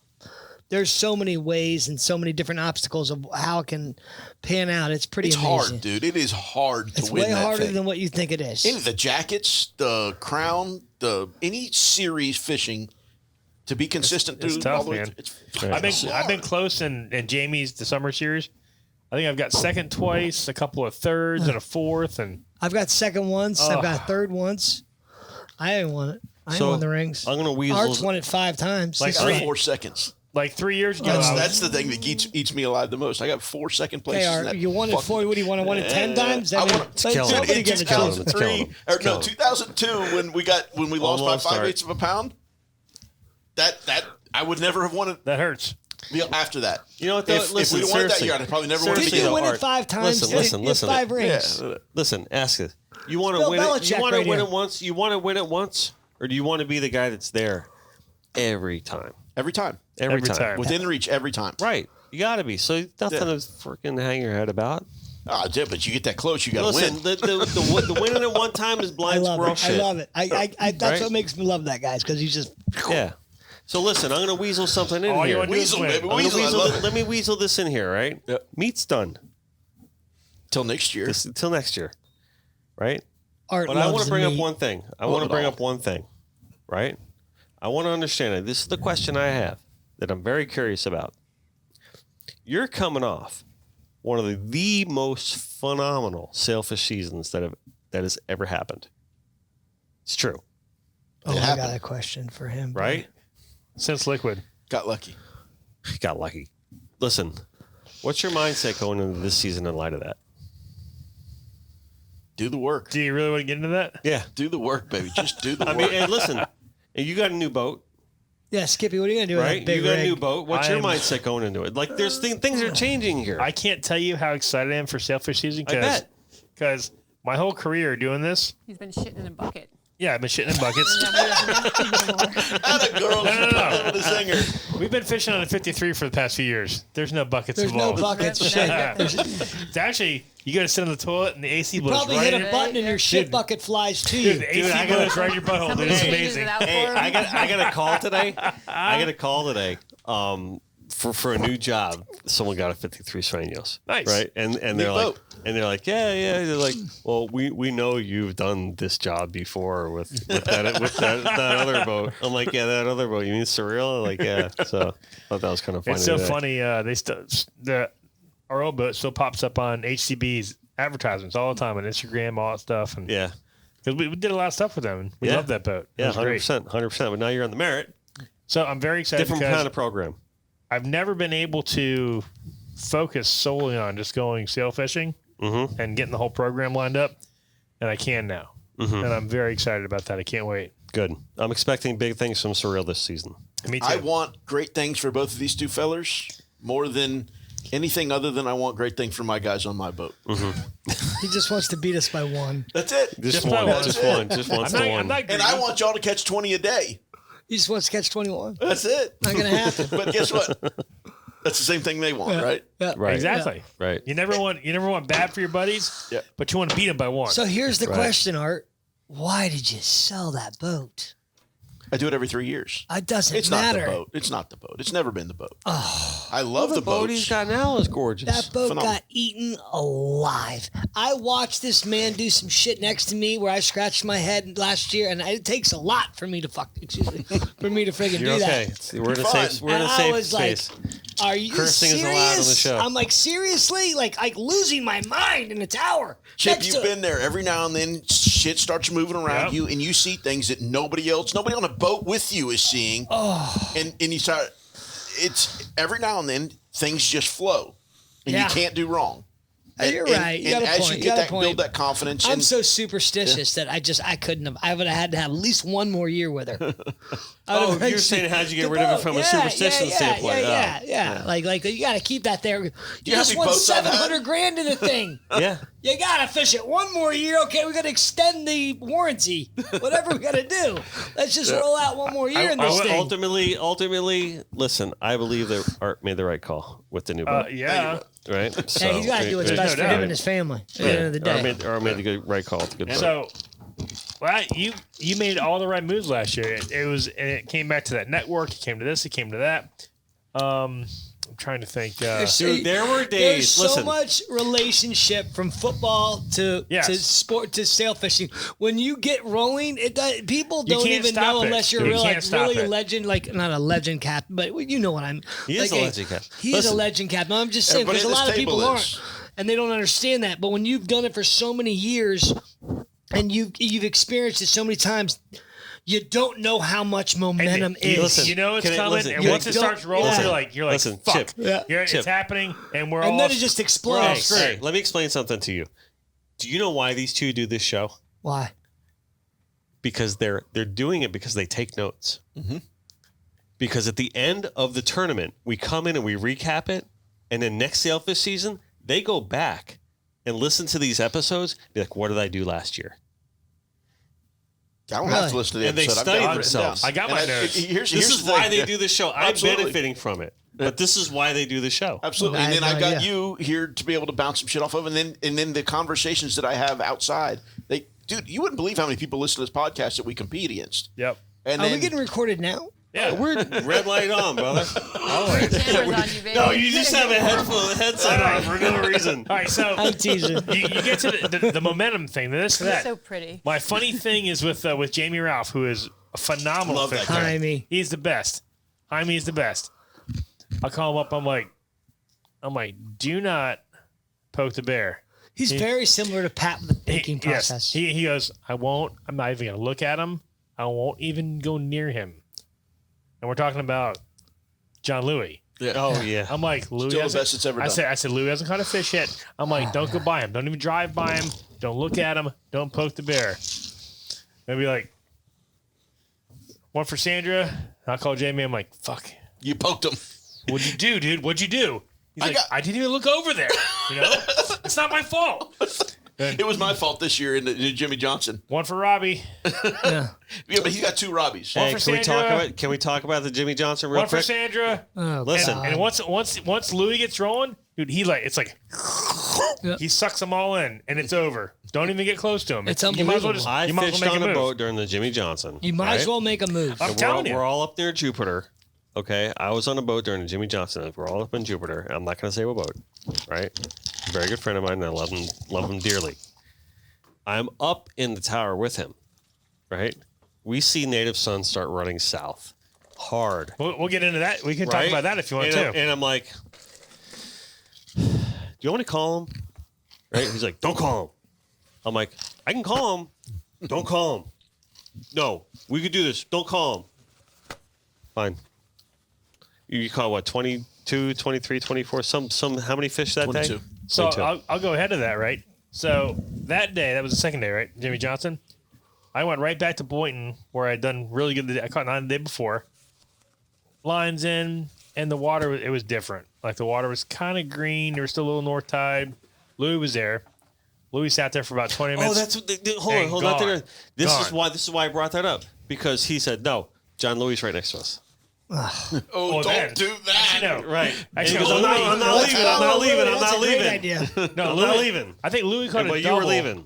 Louis caught a double, like lines in, and then it was like, and we were talking to each other. And I'm like, Louis, I'm out of here, and I was going to the ledge, and I'm blazing north, and the pelagic boat, Nate and those guys were fishing off of like flat tops, and CJ texted me. He's like, hey, we just caught a double out here in like 160. So stop, put them up. Immediately we hook a double, and then we hook a double, then we hook a single, and then a single, and then it just started rolling. We were the Oh, only. yeah, that was, yeah. We were the only boat there, and we were in a different boat, so nobody who we were. Yeah, and you Boats had are driving 300s by on us, that boat. driving by Am I us, allowed to go to the bathroom? driving Yeah, by you us. can raise my hand. No, It no, you happens can't all go the to the time. bathroom. Wait a minute. There His you go, that's girlfriend's a in bar there. bus. Hold It's a on. bar No bus. quickies during the It's a bar bus. podcast, First man. person that goes to the No bathroom's gotta quickies pay the during tab. podcast. I gotta pee. She's So, in there. so the fish were there, fish are going off, and Art calls me. He's like, "What are you doing down there?" I'm like, we're up to 9, and it was before noon, right? Right. Then Art's like, I'm coming. I'm like, Art, it's flat calm, south current. I haven't seen anything for a while. So next thing I see, here goes Art. Stops, puts him up, got him on. I'm like, son of a bitch again, man. That was a spinning rod right off the top. Or whatever it was. We came running down and saw one on top. So he proceeded to catch like another 4 down there, right? Whatever it was in the afternoon. A bunch, yeah. Yeah. I think it was 6. I could not get another bite. And I'm all over the place. I'm jockeying around, and I ran back to Boynton. There was beautiful north tide. But in my hindsight, looking back, there was a pocket of that south tide. It had to be those fish were in that pocket, man. It must have been milling around, or who knew what it was. We caught the one that was up top out there. That fish was out there like 220 when we were coming down. As we were turning in, the fish was there, and we pitched a spinner on it. Jimmy got tight right away on that fish. The fish was up and then down, and he still got bit, fortunately. And what was crazy, though, to the John Louis thing is I was fishing up there, and we talked about it before, where we were getting blocked by a youthful individual in the events. In the tournament or in not? This tournament? Okay. Yeah, he was in the tournament. A youthful individual. Yeah, we were fishing the north boundary there, and as I'd try to work offshore, he'd work offshore and block me. He's trying to block it. Yeah, which I love his terminologies. He says we were getting blocked by a youthful individual. He thought during the Jimmy Johnson. Art couldn't get blocked by anybody last year. Just got eaten alive. Well, no, it was weird. I mean, the dude had a fish out of bounds. He was typing a fish that had swam back out of bounds to the north, and whatever the guy, again, we've talked about before, you're not going to beat one guy and win a tournament. Right. No, so, and that's what he was doing. He was trying to beat one guy to win a tournament. We got plenty of room to work in here. I had this conversation with my brother over the weekend because we were watching the Tour Championship with Cantlay. Right? Freaking, by the way, sidebar, Cantlay, dead on stealth putter. Thank you. Like, oh my God. I've never seen a dude that has such ice in his veins with his putts than freaking Cantlay. Anyway. So I was talking about golf, by the way. Yeah, golf, by the way. So anyway, totally out to lunch. Hey, this is where I draw my parallels, right? Now you're in my wheelhouse. I love golf. Right? Plug. This is the only other sport where you don't go really head to head. Like in an individual sport, tennis, you do. You're actually going head to head with a guy. Well, this isn't it. Right? Fishing is not tournament fishing isn't an individual sport. No. But hear me out. But you're competing against yourself collectively. Yep. Right. Yep. Because in golf is really the only other like athletic sport other than fishing, where you're really only competing against yourself. Neither of them are really all that athletic. What? Neither of them are really all that athletic. Stop. But it's like you're I'm not 50 going pounds head to overweight. even I'm though like in the TV it's like oh yeah, in the BMW Championship you want to say Cantlay is going against Bryson, like that. No, not really. not. You're just finishing playing against a sport. yourself. You're playing against yourself. Same thing in fishing. You're playing against the You're course. playing against yourself. Why, Yourself wait in a the minute. golf How course, are you yourself playing in the against ocean. yourself in fishing? Mentally. Because you Mentally, Yes. maybe. That's all it is. I don't give a fuck what But everybody else is doing. Not when shit hits the fan. No, well, then you need your guys to Yeah. steer your boat. boat is Your boat is yourself. Your boat Yeah. is yourself. Your boat Your is boat yourself. is Your boat is yourself. Your decisions That's are what I mean. yourself. That's what I mean. Your How boat you is yourself. place yourself is yourself, 100%. And the guys on your boat Your is yourself. Shit hits boat the is fan. competing against your boat. Yeah. You're not competing against the Your army's fleet. your army when your shit Correct. hit the, Right. you know what I mean? That's what he's That's saying. it. He's saying you're not competing directly against one or two or three or really all the rest of the You're fleet. competing against it's your you and your mind. team Yeah. against that ocean or with that ocean is the way I prefer to say it. Is what you're really competing with. You're not. You're not going to say I'm going to go out in this tournament and I'm going to beat John Louis and I'm going to win the tournament. No, because John Louis might not be in second place. Yeah. He's still the best guy that's doing it out there that day. But just because you beat him doesn't mean you won. If you go out there and you compete with the ocean and meld with the ocean and get all that shit figured out, then you got a really good chance of winning. 100%.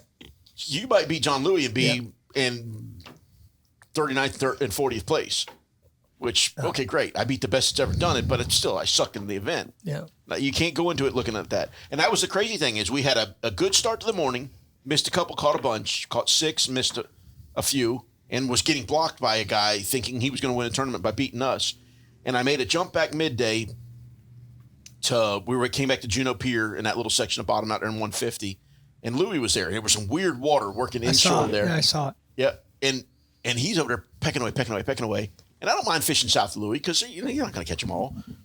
Couldn't get bit. And I'm making some moves. I saw a couple go by and fucking get bit by them. Something's weird. And the condition would get right and I couldn't get bit. Wait a minute, what am I doing? I've always said, come fish next to me and I'm going to beat you every time. Well, it's the same situation with Louie. If I come fish next to Louie, he's going to beat me every time. Yeah. So Skip says he's got a condition that doesn't look perfect, but he's getting bit in. Let me see if I can go figure that one out. Because he and I do a lot of similar things. And that's... We made the same move. I was there about 20 minutes before you. Yeah. I saw But you over got there. eaten alive, and I think I caught 2 fish after we got there, and I look over, and you just got all hell breaking loose, and I'm about ready to jump out of the freaking tower. But again, though, see, the way I look at it, the guys that are doing it right, they got the right bait, and they're putting them in generally the right And areas. you did the same thing before I got there. You got clobbered. Yeah. So, well, we were all 3 of us, and several of us were doing it right in there, and we get the number of bites that we're going to get, and then something will show you something. You get to see something that gives you that extra 1 or 2 bites. And fortunately for us, I got to see a few things. One, we had a spinning rod stretch way off the bow, and a fish popped up on it. There were several there. I got to pull out, and we missed the fish. The fish got wrapped up on the spinning rod, but I was able to pull out and hook a double out of that. And, those are the bonus bites that the guy in the tower's got to create. Yep, 100%. Beyond putting your guys in the right You have to place. have the opportunity at the same time. Right, exactly. And See, for us, it happened. We were fishing. Those bites were like 130, 140. We saw a flopper in like 90 feet. Picked him up. We zipped in there, and I got the right side of where I thought that flopper was. And then, woof. And we saw like 7 tailors in there, and we physically couldn't get to them. The whole right side came down. We hooked. I think we ended up hooking 4 out of it. But That's huge. And we caught 3. It's giant. you know what's crazy is after day 1, we win the daily, day 1 of Jimmy Johnson, and we're coming down the beach in 25, 30 feet of water, cocktails flowing with it. And I'm downstairs now because his teeth kicked in. I'm getting older. The tower gets old. And There he is. Taylor, 20 feet of water. Son of a bitch. So are we gonna sit here off of Lake Worth Pier in 20 feet of water with the kites in the air? Because we stop and they're in the ballyhoo, several of them. Yeah. But again, you do the math, and we saw what we saw the day before up there in Jupiter, and we ended up steaming all the way up back. It worked, whatever. Not well enough. Because No, you made the right moves. There's no question about it. All right, so listen. Ichi, though. God. Yichi. Listen, whatever. Let's stop about Again, it's Yichi. last year. We don't need to talk about Yichi anymore because they got a freaking white and a blue and a sail in a freaking billfish tournament the same day in Miami. Ain't gonna happen again. Sorry. Highly ahead. unlikely. But Art, going back to the original question, I forgot. Where are we? where's your mindset going in the sailfish season after you just had the most phenomenal sailfish season ever? Wasn't the most phenomenal sailfish season. Do the work and hope heck hell. That's the tough thing coming off a season like that. The only way it gets better is we don't win a nickel, but we win a jacket, which is probably physically impossible. Yeah, it's hard. That's humanly impossible. listen, just let you know. Listen, But that's what I want so bad. parallel. Can I draw a parallel? Yeah. Right? I know you like when I do this. Thank you. Okay? Oh, yes. Yes. Thank you. You're a Thank you. ninja. All I got is look at dog this. slobber. I like dog slobber. The I'm good. freaking. No. Do you know what Carlene's nickname is? Ninja. Team Mom. Team Mom. You see, this is what she does. Oh, you good? Listen, we're all still human beings. If he wants to give me the Rona, then he can give me the Rona. All right, time out. Don't go All there. right, don't be a dick. All right, so listen. I'm going to draw a parallel to this, right? I hate this shit. Just rub it in. All right. So you said hard, do the work. Do the work. Right. But is there anything more than that? We do And it then- every year. And then the nerves the morning of and whatever. You just go through the motions. There's and you try nothing to better make than that. decisions. Nerves. I don't think. I love it. That's what Kit Toomey, Get Lit, one of the more successful teams that have ever done it, right? Yep. Several different guys running the program or leading the boat or whatever, one of the captains of the boat, and still successful, clearly picking talented people in Ray and Q. But it was sleepless nights, which has never really been the issue for me. I can compartmentalize or whatever. Yeah. I mean, I don't sleep a lot anyway, but whatever. But when the sleepless nights went away, when he wasn't so nervous going to bed the night before tournaments, he quit. He said it's just not there for him anymore. And Oh, shit. yeah, that's what made him quit. See, I still I can't it doesn't matter what tournament it is. I'm so excited and jacked up and amped up Ready that to go.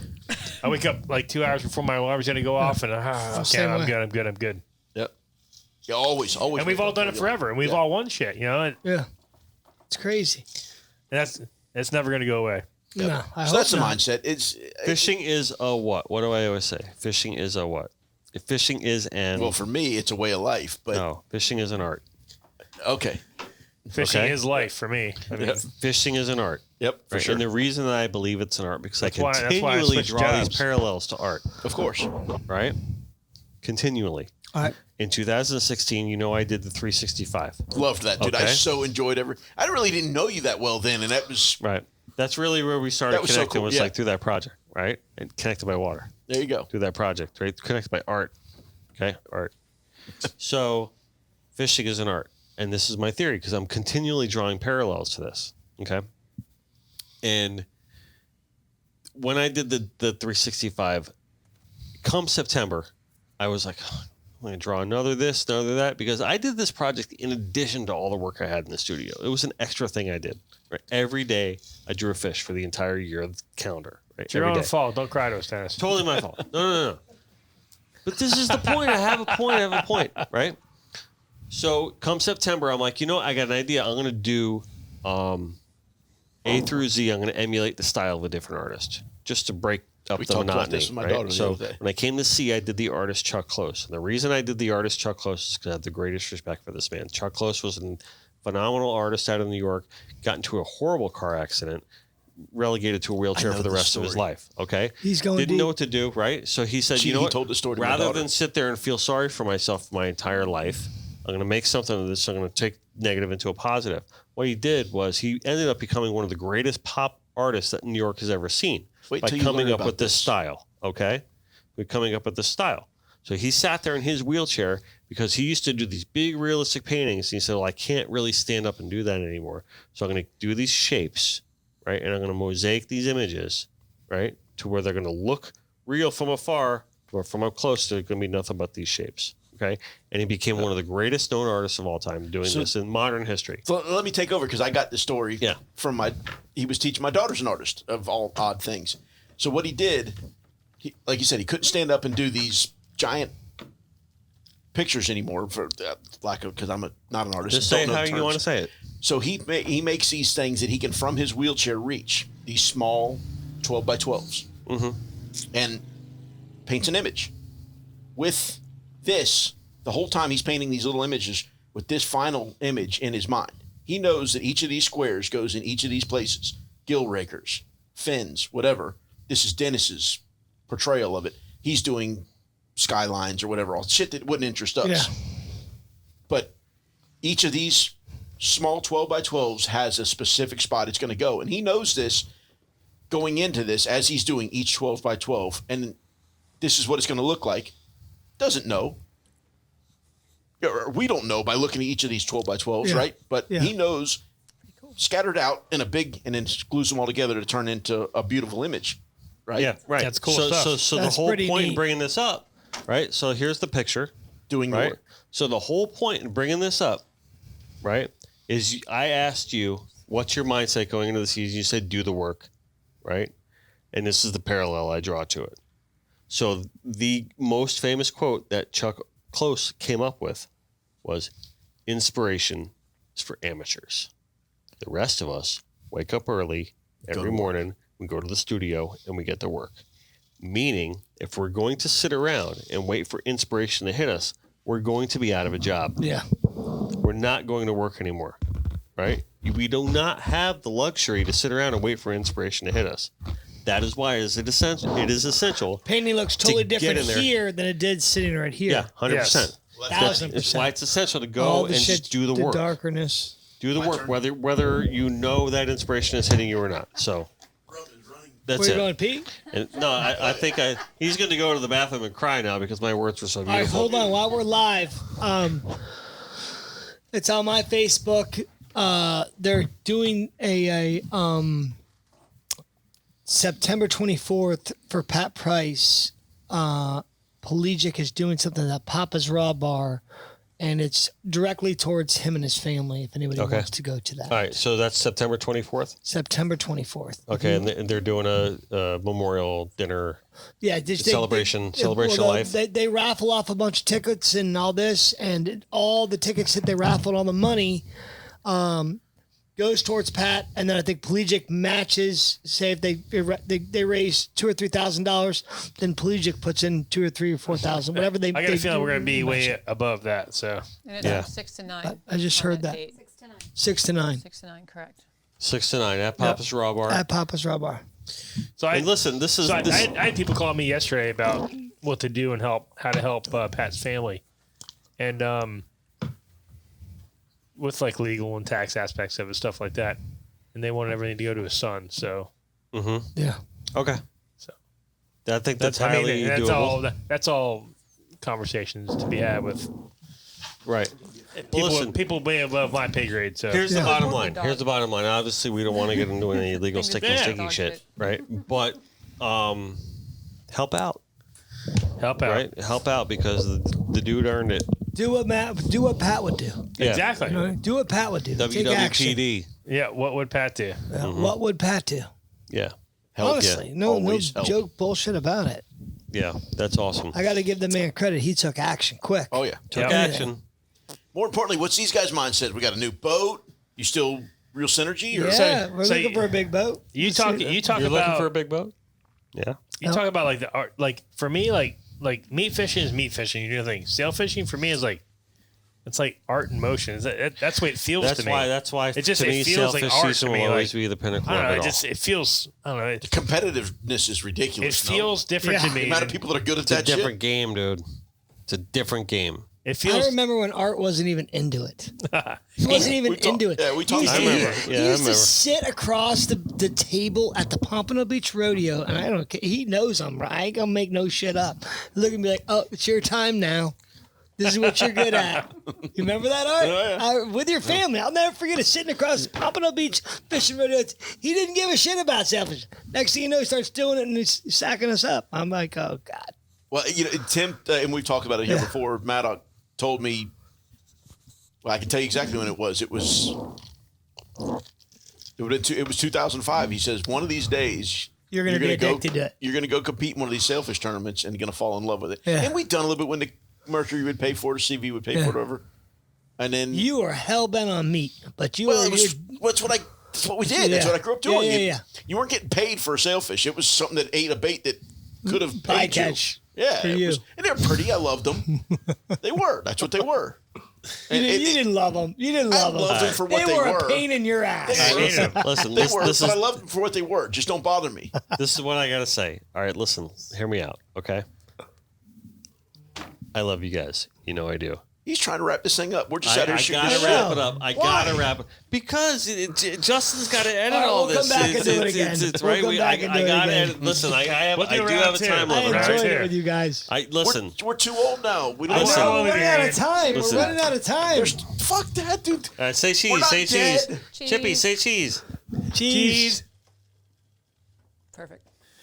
All right, so we're gonna we've had wrap a this couple that have up. gone like 3 hours. So I know, but listen, we're getting the new camera system in a couple of weeks. We're gonna be going live. We can go as long as you freaking want, okay? But until then, we got to cap it at 2 hours, which is where we're Have we kind of been at 2 right hours? now. Holy Right? Are we shit 2 balls. hours? Hour and a half. Oh, look, dude, we got 45 minutes All to right, go. then let me go to the bathroom. Oh, he's got to go. It's like an Easter egg hunt. This is all right, the so first Dennis is gone, so we podcast can that really talk some anybody's shit had. now. Yeah, let's talk now. We're on. No, but serious. Serious. It's the community. That's where it's at for me. I mean, the competitiveness is important. The award ceremonies and all that shit, you can have all of it. I even from day one. But I so love knowing that I'm competing against people like the two of you. And when I first came up here, I heard about the Maddox. Dude, when I first got up here, tournament, no chance. I'm not tournament fishing. It's not what you do. You go catch something to eat or something to sell to pay your mortgage or whatever, you know. And then when I realized the community that was tournament fishing that has brought relationships like these, Yeah. the value is incomparable or uncomparable, whatever the proper word is there. That's the real value of all this. Now, I still want to win. I want to beat you guys every time. Oh, 100%. No shit, Every time. Sherlock. But the real value, and maybe that's a flaw of mine because the mortgage is hard to pay and all the other Yeah. shit that No, just I keeps get it. growing and growing. But the real value to me Life is life. the community, the people that I have that have become part of the life, right, Yeah. of our lives. That's the real value. The financial end of it, there's people that go do that, and I don't think they live the lives we live, No. right? No. We're going to live the lives that we live because we are who we are, and we're going to be successful because we are successful and we put in a lot of effort at what we do, right? Right. Exactly. But at the end of the day, watching what happened to Pat should humble us a lot. And there's been I've never gone to dinner with either one of you guys. You know, yes, you call me, I Still call a great him. connection, though. Yeah. But at the same time, I think by connected by water, which it freaking is, and I ain't trying to blow smoke up his ass by no means. There ain't no damn reason that I've been fishing against you and you for fucking 17 years and we haven't gone to dinner together. Or haven't come to my house for a cookout or gone to your house. There is a reason. It's hard because life and kids and all that shit. We absolutely should. Yeah, but And that's what I love about Matt White. You know what I mean? Dude, Yeah. Matt White brings people together. Yeah. So Listen, I will tell you one thing. I hope I wasn't on air. I think I said the F word. It's all good. Just you edit said me. the F word Fucking freaking stop 17 fucking times today. It's cursing not a big deal. already, We man. weren't What the trying to fuck explain is to you. It's wrong cool, with you man. already? Okay, So- I'm sorry. I Fuck's sake. panicked. We're real. We're Hey, real. listen, I'm not a pompano guy. I'm a Boynton guy. We're real. But I love these guys. When I first started tournament fishing, I don't know how long. 04. Was it 04? Mm-hmm. So Second place to Jim Oliver in 04. that's right, that cocksucker. Sorry, Jim. By less than a pound. Yeah. And then I For learned how those of to. you listening at and home, then- that was And then cocksucker. I learned how to care for my fish, and I would have killed him that day. Anyway, so after that, the Fishmans came in third and making time. And going into the next season, 04? yep. Dude, it's so bad. You want to know what I caught that day? I caught one wahoo, one blackfin off a Triumph. You went south. You rolled the dice. 03, we caught 14. You want to know where I tubers. fished? Right out front of The Hillsborough. outfall. God. Stink I hole. caught like 3 or 4 tunas and The a Nemo bunch of hole. kings. Stinkhole. I call that my couch. Anyway, so the next year going into that, I get a call from Fishman and Gary McBride. It's like, hey, we're leading into the series, we're going to have because they were all fishing against each other at the time, and me. Like, we're going to have a barbecue. You want to come to our barbecue? I'm like, See, hell yeah. people hate me. They didn't invite me to this. Yeah, see? That's what I See? mean. Invite on. Hey. I'm kidding. Hey. I'm kidding. So from now on, we need to have a giant party before the season. I'm totally down Absolutely. with Before which season, though? Because there's one of them more valuable than the others. What you got? that. Does What it I'm matter? saying, so we'll do have Jim sailfish Ruback. Just That get me. ready because Oh, I'm oh. going to call you both to come to my house. My house Okay. isn't nothing fancy. You're not going to Arrigo Dodge Land. You're coming to the little shit shack that I got, and we're going to cook some ribs and some Hey, I'm chicken in. and hang out. I'm and you're in. coming too. I'm in. What you got? And you're coming too. Oh, thank you. I was going to ask if I could come to. Well, for that invite, I was going to say we got Jim Rebuck with And you're Rebuck gonna- Reaper. We Yep. can have him do Oh. a barbecue here, and we can have all the guys come here and have I it. love as we have Jimmy. enough- That's yeah. not a bad idea. Whether So it's listen, here or again, there, Jimmy will That's be with us. That's a Matt That's- White connection, though, right? I mean, dude, He that's connected me with him. Yep. Again, So Again. saltwater Rebuck- connection. Yeah. Listen. Saltwater connection. Yes. No, connected by water. Connected I by know, but water. saltwater's it's just better than saltwater fresh connection. water. Listen, so it looks like the weekend of October 8th, 9th, 10th I'm in. What are we is doing? when we're going to do our first social here Oh, nice. at the studio. Okay. So Are we going to go live podcasting at the same time? Yeah, we could do that. Jim Ruback will be here. The best barbecuer in the world. I have sailfish practice on October 9th. Sorry. All right. Well, you know what? You can after practice It'll be in is the over, you afternoon. can swing by. We'll fish But in it's the 3 morning. days he's talking about. That's what All right. day is that? So, Pig Reaper, right, is Jim Ruback. So he's going to be here grilling. You guys have all Yeah, we know. had it, whatever. We're going to have coolers full of ice, which you can bring your own beer and put in there, right? I like that. And we are I going to like have a tailgate party right out front of here just because, right? I And like that's it. Listen, I don't need to sell a damn thing here. I'm not trying to do it for that. I just want to get my friends together. That's why we do it. It's because it's connected by water. That's what we do. I like All it. right. I I like love it. it. Everyone's welcome to come. Cool. Now, Yeah. Publicized. So now it's got to happen. No, it's happening. It's happening. You know what? And this is why I did that. So just to commit myself to the date. Because we've been That's talking somebody about else, doing this too, for a that we long need time. to What was the date on it? Because you said 8, 9, 10th October. Yeah, somewhere, probably the 9th. But you got selfish practice in the morning. Yeah, So it'll it's going to be done that by- afternoon. Yeah. It's not going to be in the Perfect. morning. Yeah. Yeah. Matt White is a guy. Can't catch sails all day, Skippy. They got to stop at like 6. Right. Yeah, They're gonna stop about 12. Yeah, the new 20. So I guess 12:30 bridge. Perfect. Catch Because I'll 12 be by right 12. out front. Oh, you want to talk about the OCD? You've been trying to fit that Yeah, well, in no, there. I have. Just because of the connection. Matt, giant family, somehow finds time to bring people together on a regular basis. I Going see to a it. cookout at his house on Saturday. Okay.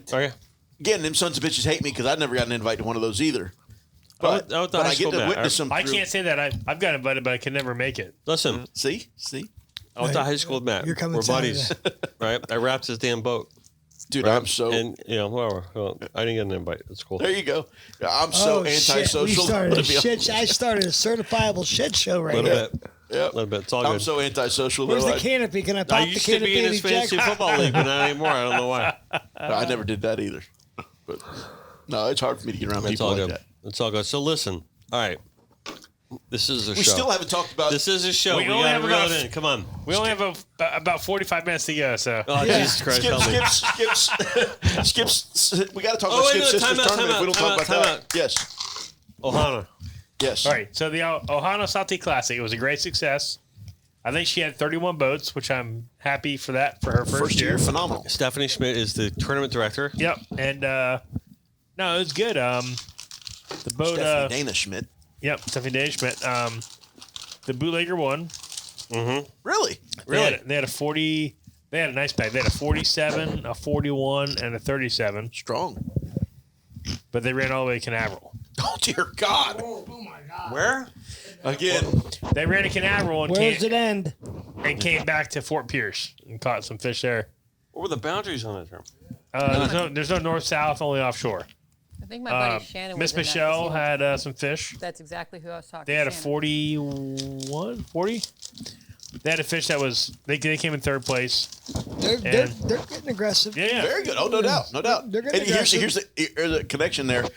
I think the kid's kind of sort of running the show. He's making a lot of the Will? decisions, which is a world I lived in a long time ago. Right here. Yeah. Which, dude, it's a tricky world to have your dad on the boat and be making the decisions. That's one extra layer that down the road will add to his success.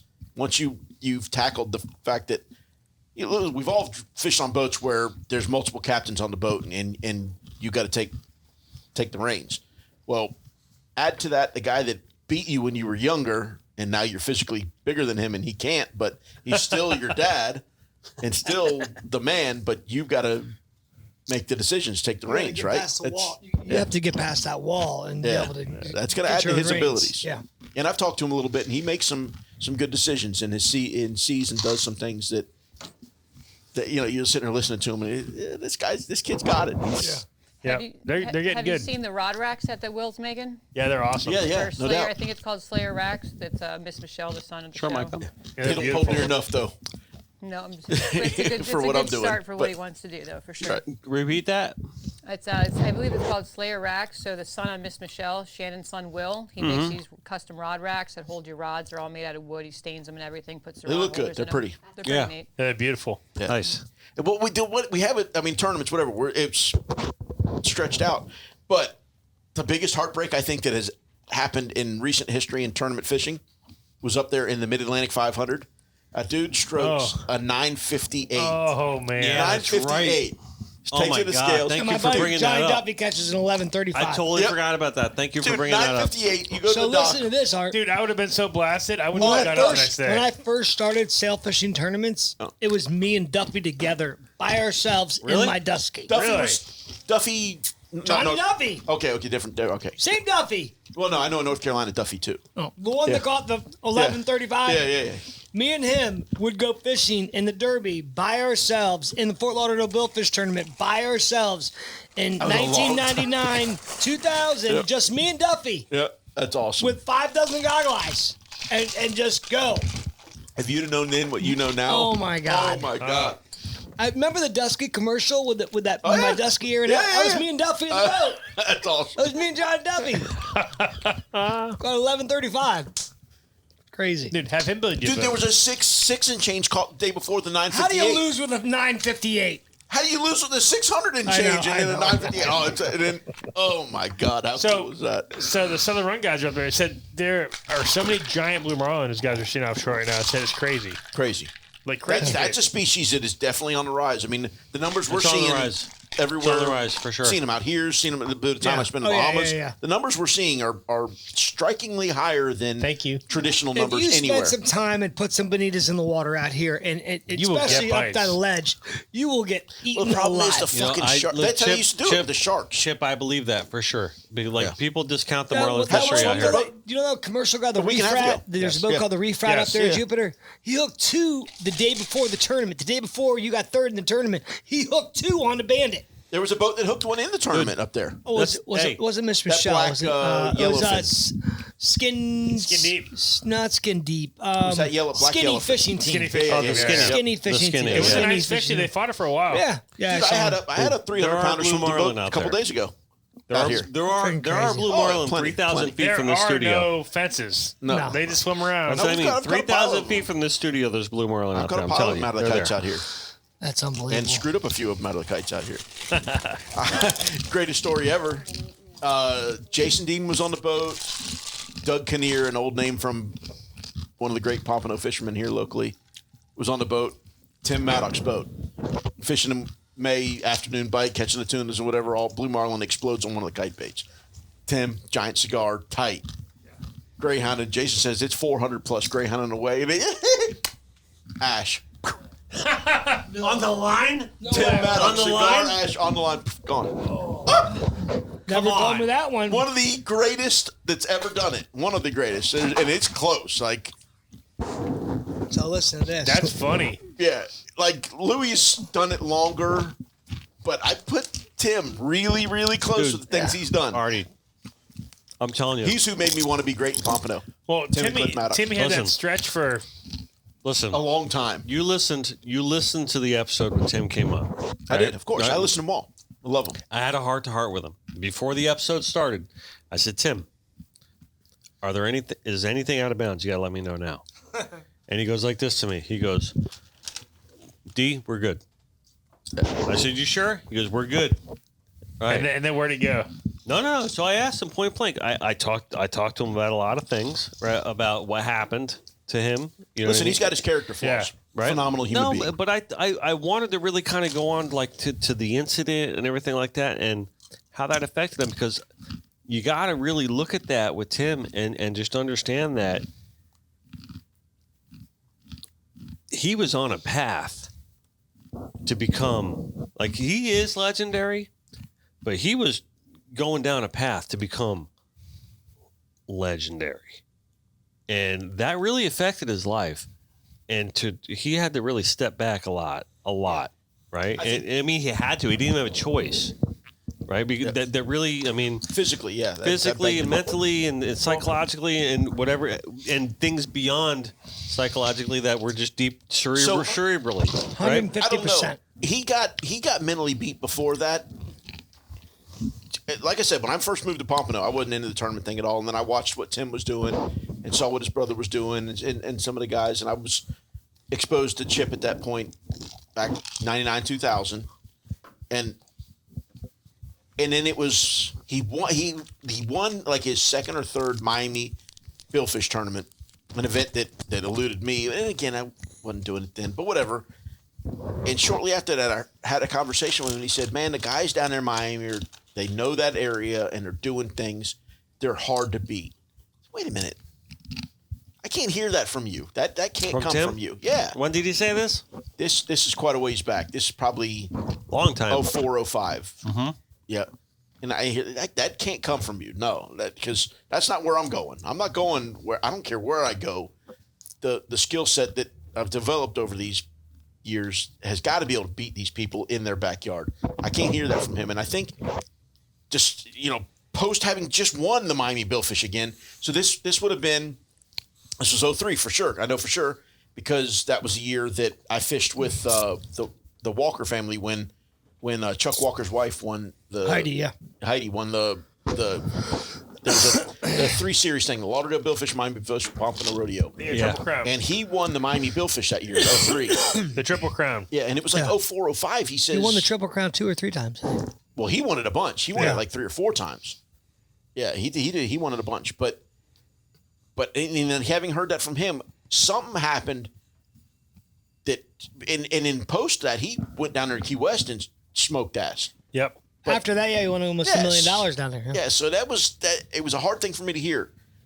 So again, the mental Then he broke frailties. the record. Yeah, And then it got broken. Then he went down to break it again. Yeah, the mental frailties of human beings is very interesting. That he could go to Key West and know that he was going to win, but was afraid to go to Miami, where Hey, listen, you know as well as I do. I don't think he was afraid. I'm a damn good sail fisherman, and you're a damn good sail Dude, fisherman. Miami's hard. Miami's freaking hard, It's a bro. different I want to demon say down there, fucking, for I'll sure. say it. It's fucking hard. Oh, When yeah. I won that Doers Cup against Louis, for the last 35 minutes, I never let that man get north of me. Yep. I wouldn't do it. it was a tactical decision. It was a good one. I had to. I mean, I fished with Neil down there for 4 years. Yep. And he taught me a lot, and I fished with Ray down there. You get in Miami, it's a whole nother world, man. It's a lot of structure fishing. It's tough. It's a lot of structure fishing. Yep. Everything's spread out, and you know we don't fish down there every day. We don't It's a understand different animal. it. We don't understand the tides. I mean, yes, we all understand tides, but we don't understand the way that their tides affect their reefs and affect their wrecks. We have to be. The shelf is completely different It's down crazy. there. It's different. Everything's different down there, but I it's a love it whole down there. different That's bottom. I've Well, never you're felt. talking You about get an some area hot that fishing now. transitions down into the Keys, Yeah, right? it is. It's a blend, no right? doubt. So it's kind of a blended area. So it is a little bit of a trick. well, we're and, here. and the Keys is my comfort zone. That's really where I Yeah, developed a lot of what I do. Yeah, but when you get down to the Keys, the situation is resolved at that point. Yeah. Right? So you're like, it is what it is. So you're down there in that situation when you're up here in this situation. But when you're in Miami, it's kind of like you're fluctuating between the two aspects. I love Miami. Miami's good, man, because like you I do said, it's too. a different demon. They'll, you got your spread out. They'll drop in it. You got to pick it That's up, keep human going. being It's like difference. that's a human being When we difference. won but the when you're World Cup, tournament, when it's Tim kind won of, the World you're Cup always championship, going, so there's a little bit of adrenaline. They fight going harder too. down He won there. For 500. sure, I think man. it was That's where I get most of my $565,000. billfish fishing was He down beat there. me by the daily I on respect day 2 by 11 minutes. I show up with 6 flags flying. He looks at me. He goes, "You caught 6?" I go, "Yeah, I caught 6. Why? You caught 6?" He's like, "Yeah." "What time did you get your 6th one?" I'm like, "I don't know." I go, I gotta go through the cards to find it. I go, "Whatever, we'll figure it out." He beat me by 11 minutes for Being on time? for 180 grand.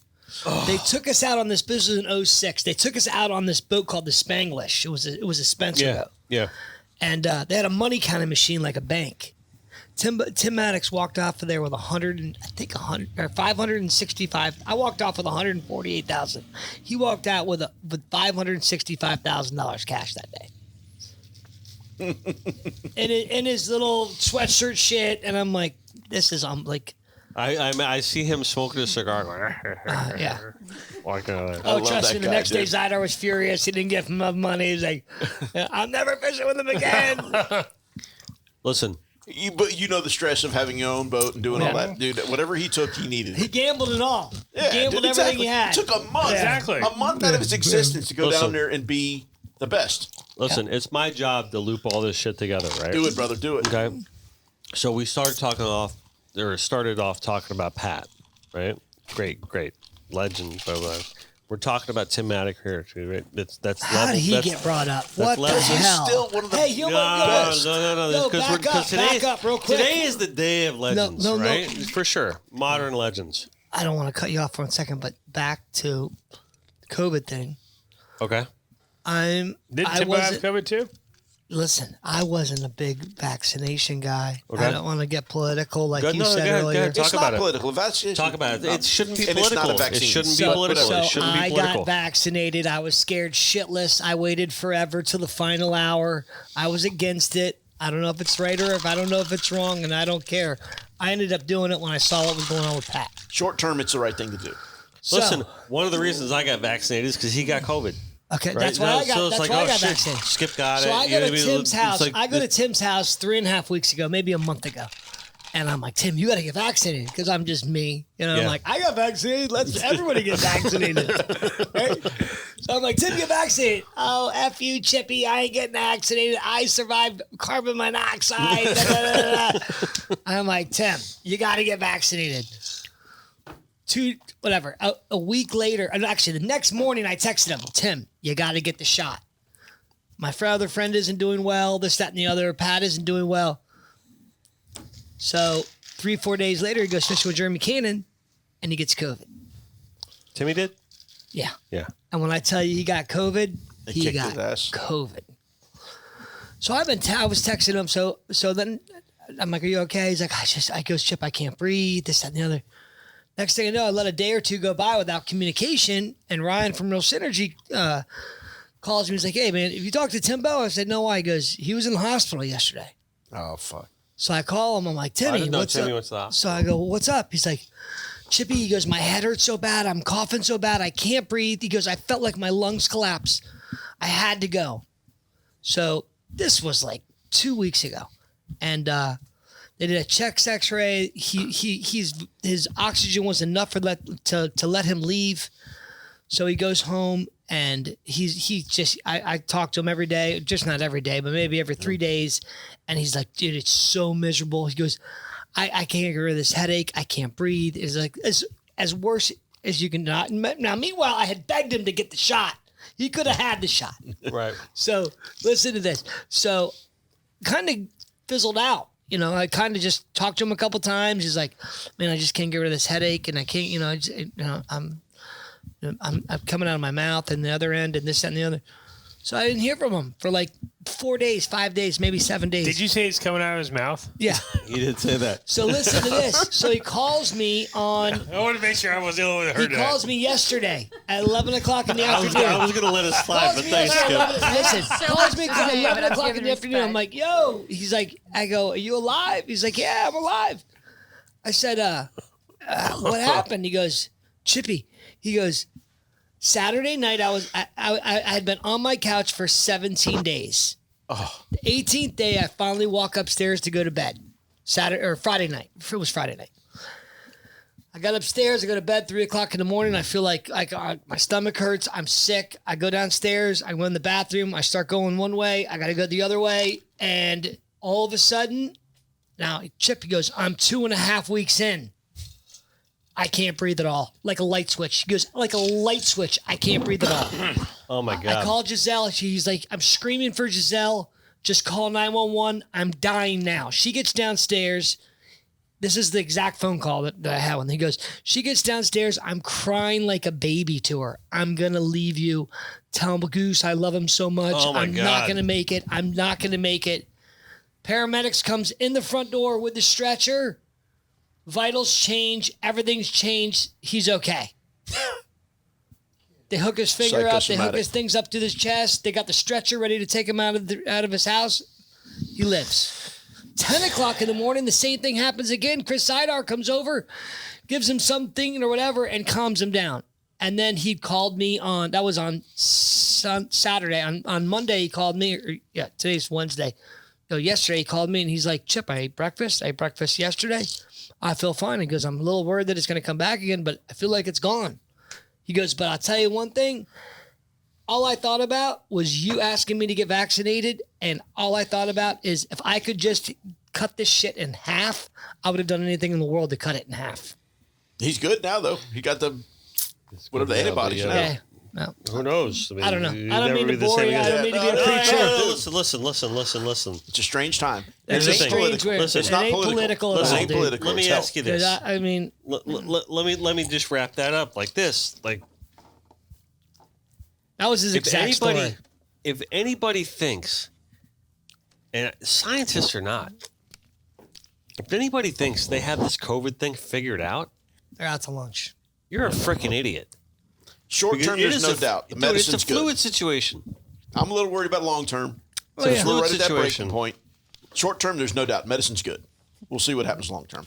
I ain't giving it to my 11-year-old daughter. Listen, I got some good questions. hold on. Yeah, all right. We'll do questions in a second. Oh, shit. I've thought about Oh, No. shit, I want never did that. to support Chips here. Right. This is from a very good friend of mine. Right. Who works within the industry. I'm not going to name names.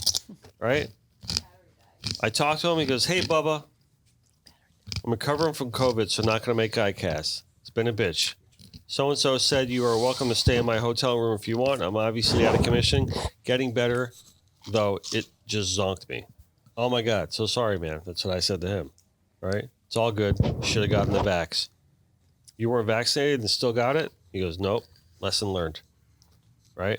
And I want everyone to really hear those two words. Lesson learned. No, you look at Tim Maddox. He wants to freaking. He's like a church preacher at Baptist Church in South Louisiana right now, as far as vaccinations go. You should lesson talk to learned. him. All right, Chris Lemieux asked me who's the three of us as fishing idols. This is going 3 hours. Sorry. Oh God! Yeah, it's all right. No, So, God, no. The fishing idols is a good God. That's a question. great question. Fishing idols is a good question. That got asked last week. This is good. Fishing idols is a great question. Who's starting this one? Because did you listen to it? We haven't posted last week. Wait, for me personally, Tom Green. I'm not hearing you. I had two. Tom Green. Tom Green. That's your fishing idol. Why? So when I was a kid, We all know why, but why? I don't know. He showed me how to tie knots and do this. He took me fishing, did other stuff. Tom Green was for me. So Tom Green to me is another reason why Pompano's is the mecca of all fishing, Yes. and he's one of the reasons why. I tell you my answers to the question last week. Oh, this when is it was from asked. How did I get on your fucking thing? I tagged you. Oh, okay. Oh God! You guys may It's called technology. you guys may agree with this or agree or disagree with this, with my answer for last week, right? I have two of them. One past legend and one modern legend, right? And no offense to anyone at this table, because you all are great, right? But I put Skip Smith as one of my that I looked up to. He's awesome. Grown up my entire life. Just looked up to him as just Skip Smith. To me, in Pompano, in Fort Lauderdale, this area was just the pinnacle of like who you would look up to as being the great one in the area and around. And you guys at this table certainly are taking that reins. Art, you do things that amaze me. You really do. No, you do. Me Shut too. up. Stop. Don't give me that look. Me too. You do things that amaze me. You don't. I mean, Listen, we're all fishermen. All right, time out. stop. Hey. Come on. I'll take you back a little bit. You please So, do you remember this? Me, you, and Bobby Boyle, and maybe someone else went fishing one day. We went sail fishing. Yeah. I don't know how it happened. I don't know how it happened, I do. Yep, I got So it. we're out there fishing. We put the sea anchor out. What were we doing? Northwest wind. I remember it now. Up We off put the Delray. kites up, and Emmy goes up, and like it wasn't much. It was a millisecond. Art goes. It was like the there THE. He had the THE out before I saw that. There he is. He saw it that much more before I saw it. Like, ooh, that's never happened before, you know. And it was. This is how the day went, you know. Yeah. This a millisecond before. Left middle. What was that thing? I remember the day now. What was it, a tiger shark or something like that? No, I'm still not sure. We said we came to the conclusion it was a blue marlin. Oh yes, But my bad. But it may have been a manta ray. I don't know. No, but it was a blue marlin. I think it was. I don't know. But I remember 100%. today very well now. Yeah. Thank you, Carlene. I don't know what episode is. for me Yeah, go personally, ahead. Yeah. it's like I don't know. It's like as you come up through the ranks, where you go from the minor leagues, you get up. That's the first time ever that somebody saw something before I saw it. Really? It might have been that much before. Yeah. Well, that's kind of what I but meant. that- Like, listen, I didn't mean but no that's never happened disrespect to before. I was anyone like, at this table. whoa, that's never happened before, you know. Yeah, that's what I'm saying. I don't mean any disrespect to And- anybody and I at this table forgot- because you guys. I forgot. For me personally, the one person that I always like idolized, emulated was Bouncer. Yeah, that was another one that got brought up last And week too. I got to Yeah. go fishing with him before he retired, so Yeah. it was amazing. Yeah. That's awesome. And Yeah. it was I'm like, trying to get Bouncer on the show. and We're I was working like, on it, but and we got he's up in Georgia now. we got the full. He moved to Georgia. He's Yeah. in Georgia now. Yeah, so we he's got- going to come on the show, but we're just trying to figure out a way to make that happen. We got the full charter experience. I'm like, I was supposed to have a charter on Wednesday. The guy canceled. He's who named Bouncer Smith. really? Yes. The guy named him Bouncer you. Smith. Oh. No shit. I go, get the hell out of here. He's like, no. do you He mean? goes, call Bouncer and ask him. He's the one that gave me your number to call to book you to go on a charter.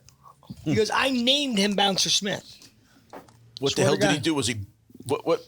How do you name a bouncer? We'll I don't talk know. about it after the broadcast. That's a whole. That might be a whole different podcast. But anyway, I'm doing that to bounce. so Ain't happening. I called. It was me, Curtis Fishman, and Rhett, my buddy Rhett. And I said, Although he wouldn't care. I called Bouncer, and I said, I want to book you before you retire. He's like, oh, you don't have to book me. We'll go fishing. I'm like, Bouncer, I want to fucking book you to go on a charter before you retire. All right, you have July 12th, whatever it is. Put in my book. Guys, we're going fishing. It's funny. That's my son's birthday. And I don't know what day it was. And we went down there. It's funny you said and that. there was no more going out there and catching bait. We went to the bait guy and we loaded up some pilchards and whatever it was. And I'm like, no gogs? He's like, no gogs. So it was like, for me as a charter guy, it was the charter trip. We were going like 10, 15 miles an hour to the south, just south of the outfall off of Miami. Stopped, put them out like 100 feet. And outside of us, I could see there's an edge in like 130, perfect blue water. And I'm like, and everybody's going, I'm like, just shut it Nope. down. And Robbie, his mate, he's like, just let it go, dude. So we put out 2 flat lines, 1 kite with 2 baits, and we caught nothing for like the first, I don't know, whatever it was. And we got close to the outfall, and the whole time, Bouncer's like, working in. Bouncer, no, he's offshore to this edge. He's telling stories and blah blah blah. And you guys need to check that down line. And he's just like the whole time. And we finally get to the edge, and we go like kingfish, kingfish, kingfish. And a bonita. All right, time to make a move. No way. So we get to the south, right? And by then the water was like purple blue. It was like perfect water. And as a perfect charter captain would do, we'd already berthed in like 2 of our hours.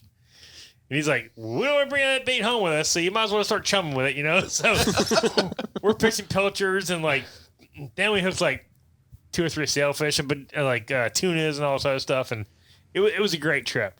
And it was something that I will never, ever forget. So as far as like a idol, Bouncer would be one of my idols. I was so cool because we're both members of the Lighthouse Point And Fishing it was Club. a lot of fun.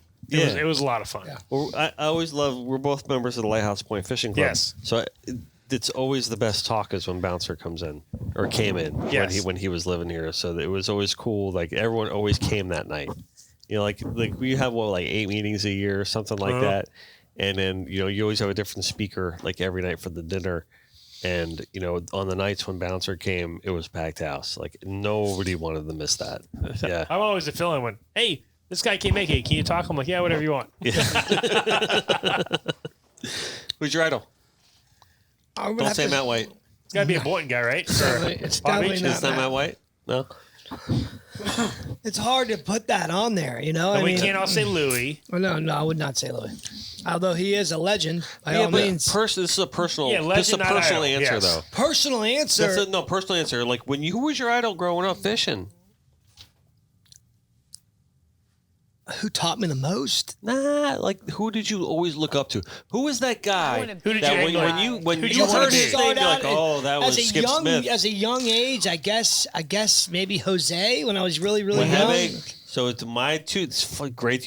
My 2 last week. I I mentioned was Skip very Smith and young. Jose Wahebe were my 2. Jose, yeah. I mean, that was what, 88, 89, 80, 87? Yep. But You didn't know? everybody want to be Jose? I mean, he was Everybody. fucking badass, Yeah. dude. Had the coolest name of the boat, like And the then- whole thing, and of like then, Spanish He flag. looked Like, so it good in was his cool, underwear. that. It's fucking amazing. He was a persona. He was the personality. Yes. I would say Jose and Bounce. I mean, Bounce. I ended Bounce a up good being one. fortunate enough to be close to Bounce, but I mean, Tim's who took me under his wing and taught me. You know, Timmy? so yeah. Yeah. So when I was it was 2002, 2001. He's like, Listen to this. I snuck on his boat. He wasn't even living on the water. Who, Bouncer? No, Max. Yeah. Yeah, 25 contender. He just won that GMC truck for that SAA shit or whatever it was. He used to have I wasn't around for that. Saltwater Angler Association thing. He beat us on it, and I snuck in his driveway and went through his boat. Come on. He knows I did. Told him. Don't worry. So I went to high school. I'm like, how is this guy catching this many? I went to high school with Danielle, his sister. I know Danielle well. Yeah. So I'm 2 years older than her, but whatever. My high school girlfriend, they were like good buddies, and we all hung out, right? And I remember when I was in high school, when I was going to Gibbons, the first time I ever met Tim was I went over to their house, and I'm like, 17 years old. And I look up and I see this picture of Tim, this curly hair. When we did his episode, he actually recovered that picture, and we put it up on the episode. So That's if anyone awesome. wants to go back to that episode and see that picture, go back to that episode and see that picture. But there was Tim with his big, fluffy, curly hair, just like Tim Jr. has right now, right? The biggest freaking tuna I ever saw in my life. It was like 8 something. If I said it was like 8 something to Tim, he goes, yeah, he rounded off the number. He knew exactly how much it was, right? So, and I look up, I go to Danielle, I'm like, whoa, that's a big fish, right? And he goes, yeah, my brother caught it. I'm like, your brother caught that? And then just then Timmy entered the room, right? And that was the first time that I met Tim Maddox. So that could be no better introduction to meeting that kind of level. The guy was like, seeing that picture, and then you just turn around like, wow. So yeah, Timmy.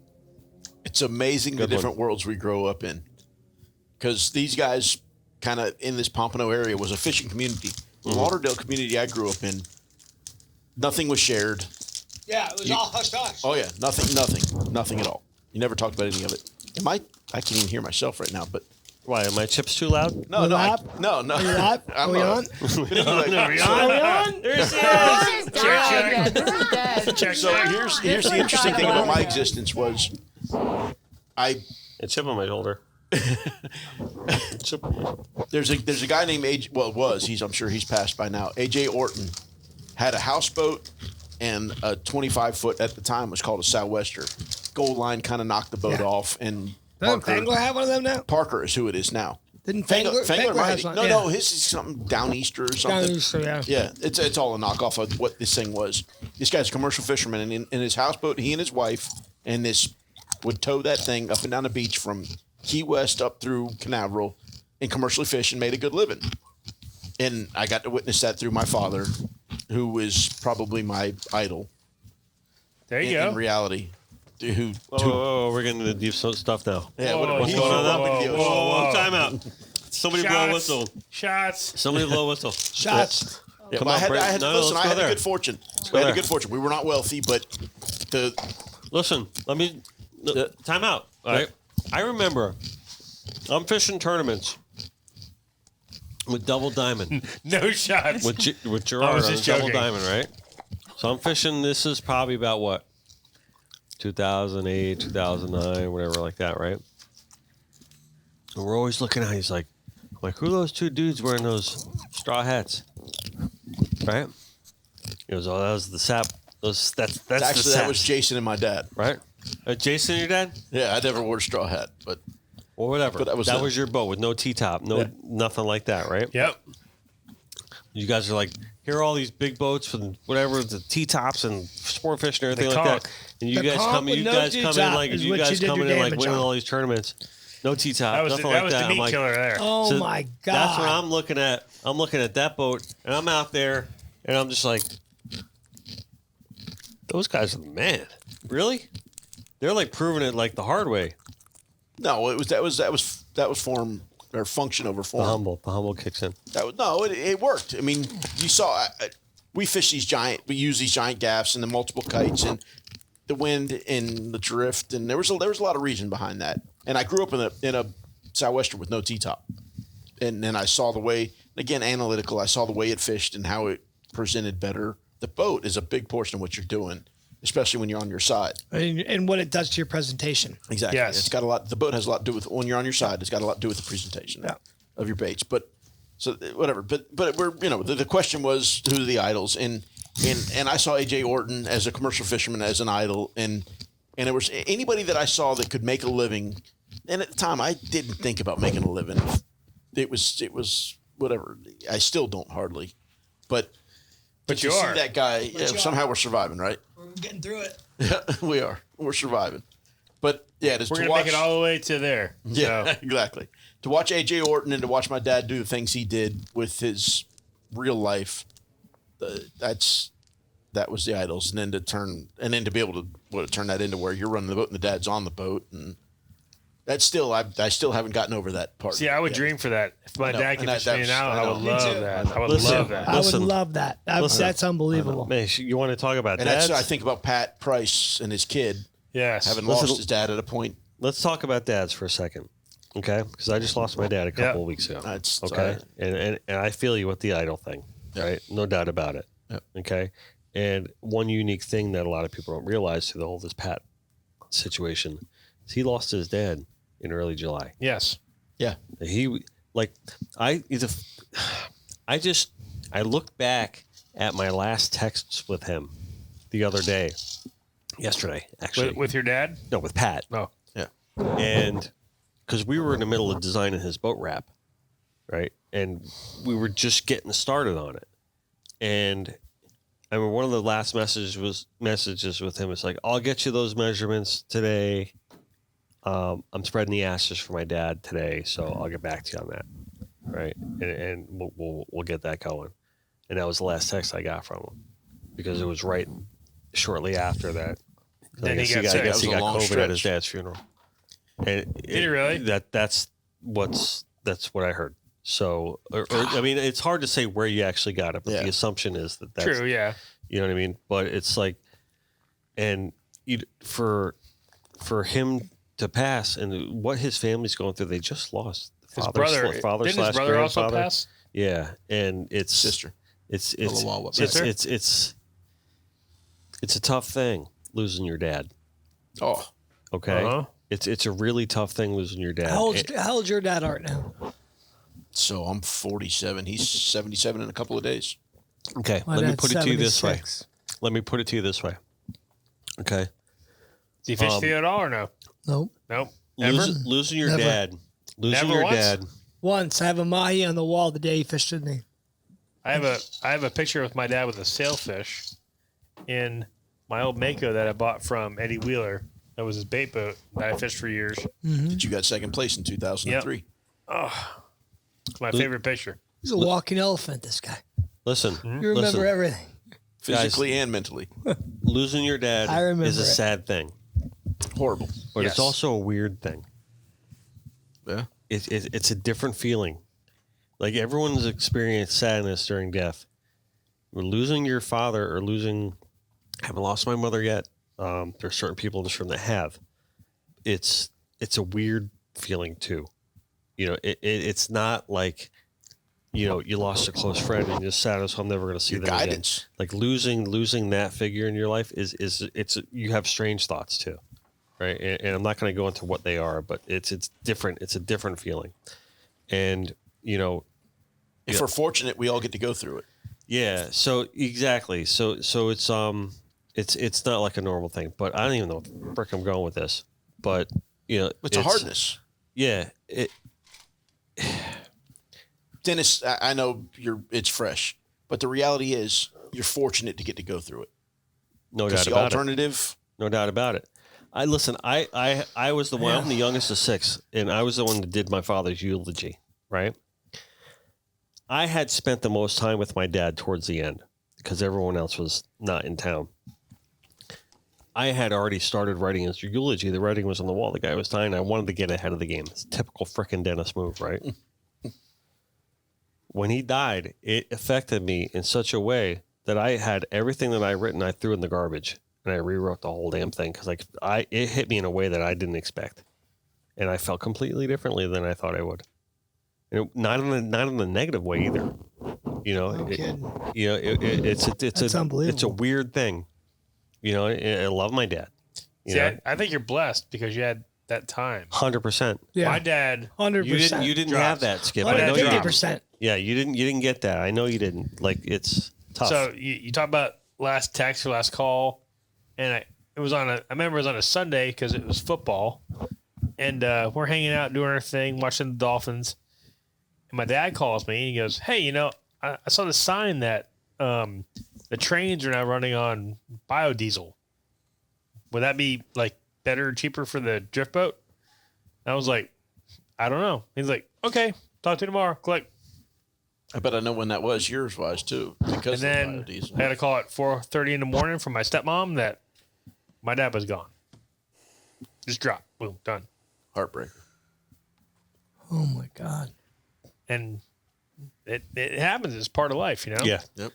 But I envy you because you had your time because you knew it was happening, and it's just kind of like Oh, I'm not. a Listen, progression, anything that I say, I am not looking for sympathy No, at no, all. no. Yeah. So I just want to, but I want to make that clear. But Like, but in some ways, it's like ripping a Band-Aid. Done. yeah, It's over. yeah. And you had to see your dad. Oh, I am very lucky, and I've acknowledged that in a lot of ways. I'm extremely lucky the way everything went out. But you also had to see your dad progress. Yeah.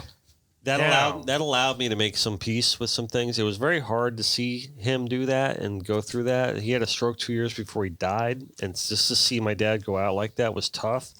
But Yeah, the strongest human being in your existence is breaking down. That's Yeah, you try It's to tough, put the you know? positive on it. You try to put the positive on it, and during the time, and I really did try to make the best of it. You know what I mean? Listen, during that time, That's all my you can do. my dad was a man of God, like big time, not more than me, like big time. He was a deacon.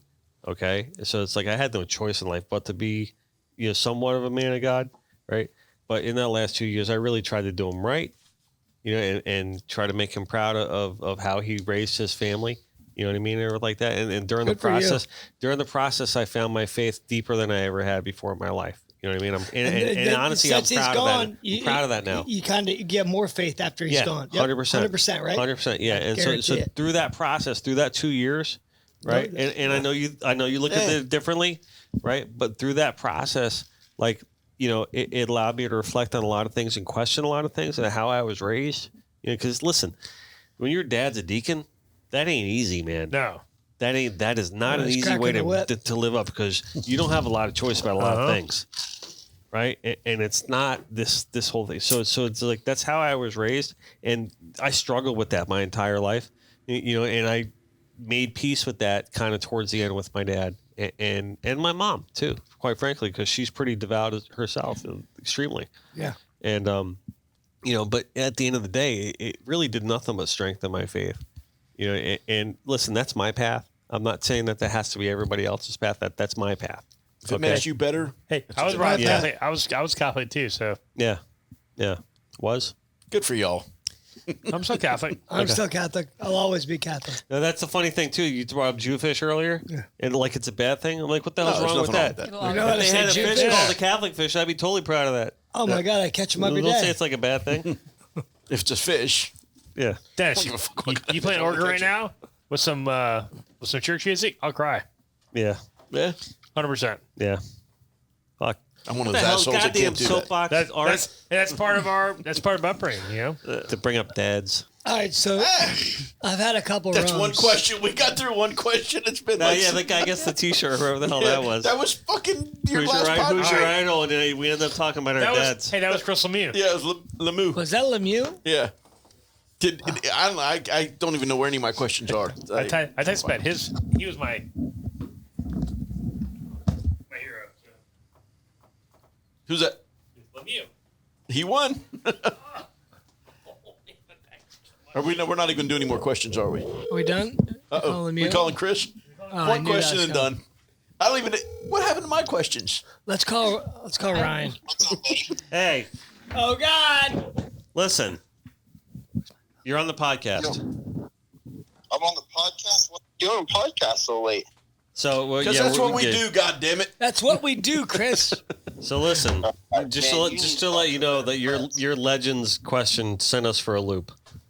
So Yeah, we got next time I all- see you, you get the another legend, free The T-shirt. legend question screwed us all up, Chris.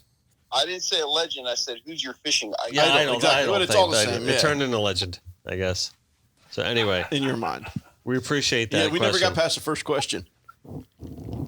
Yes, there's Yeah, an I mean, inlet No, that's monster. a pretty good I question filmed for it. a bunch of More than one? legends themselves. Yeah, you get a free You're a T-shirt. legend too, Christopher. I don't know about that. Okay, bro. All right. So who can catch a big wahoo are. and then put out a fire? Yeah, right? Putting out Just- fires is Just from Everyone you. can go this- Yeah. Who can get a cat out of a tree and go catch an 80-pound wahoo? Yeah, I like that. Hey, Chris, we just wanted to call you and put you on the show to let you know that we love you, bro. Love you, Chris. I like it. Yeah. Cool. Appreciate the call, boys. All right, man. We'll And talk you're, to you. getting, and you're getting a T-shirt. Yeah, and you get another free T-shirt. Yes. You got three of them already. All right. We'll talk to you soon, buddy. All right, guys. Take All right. care. Good night. Bye. All right, good night. Good night. Oh, that's funny. That's funny as shit. All right. Well, listen, we're we done? gonna have to wrap this up, guys. Why? Well, we can't wrap it up. Well, because we're gonna be We're here done. drinking all We're night done. Wrap it anyway, up. right? Because poor Justin. We got pizza on the Look way. at So. Justin's face. He's like, "Oh my god, what are you guys doing to me?" Right. So when Art comes back, But he wasn't taking notes. yeah, it's all good. He's got it. He's a multi-talented individual. And all I can think of is I can't wait for this new camera system to come in so we could do this live so I don't have to worry about Is it really going to be Right. like live? live. I like live. So everything we say, shit balls and Live, fucks live. will be live. Okay? I like it. Shit damn crap. Yeah, shit damn crap. So Art, put your headphone on and They're sign on. off for us. Signing off. Yeah, we're gonna Sign sign off. off. Your hero is not your amigo, Your hero is not your idol. All right, so but we are connected. It's your by water. ego. just to loop it all together. I'm Okay, playing with words. let's just loop this all together and make some sense of what we discussed today. Because to be honest with you, I know we rambled a lot about a lot of shit, We did. but I think this is actually one of the best podcasts we've ever done. No Hell, shit. they are. Yeah, You went deep then. you don't think so? They always are, dude. They're They fun. always are. They're They always fun. are. All right. Y'all do. You do. a But great job. today's podcast was What's About- Skippy? Today's Pat podcast. Price. Listen. Just to reel it in. So today's podcast was done in the memory of Patrick Price. Okay. yes. Pat, I hope that you think we did you right. We did an Irish wake style for you today, right? And to me, that's how we roll in my family, at least. You know, we're gonna miss you, buddy, and we're gonna miss you. So, the Connected by Water community has lost a valuable member, and we'll never forget you. I wish I had something cute and wise. Your to say. ego is not your amigo. Okay, always do your best and let God do the rest. And don't ever forget that no matter where you are, no matter what you're doing, that we're always connected by Pat. water. Help anybody you can like Pat would. That's it. Because he'd help everybody. Yep. Take it easy. All right.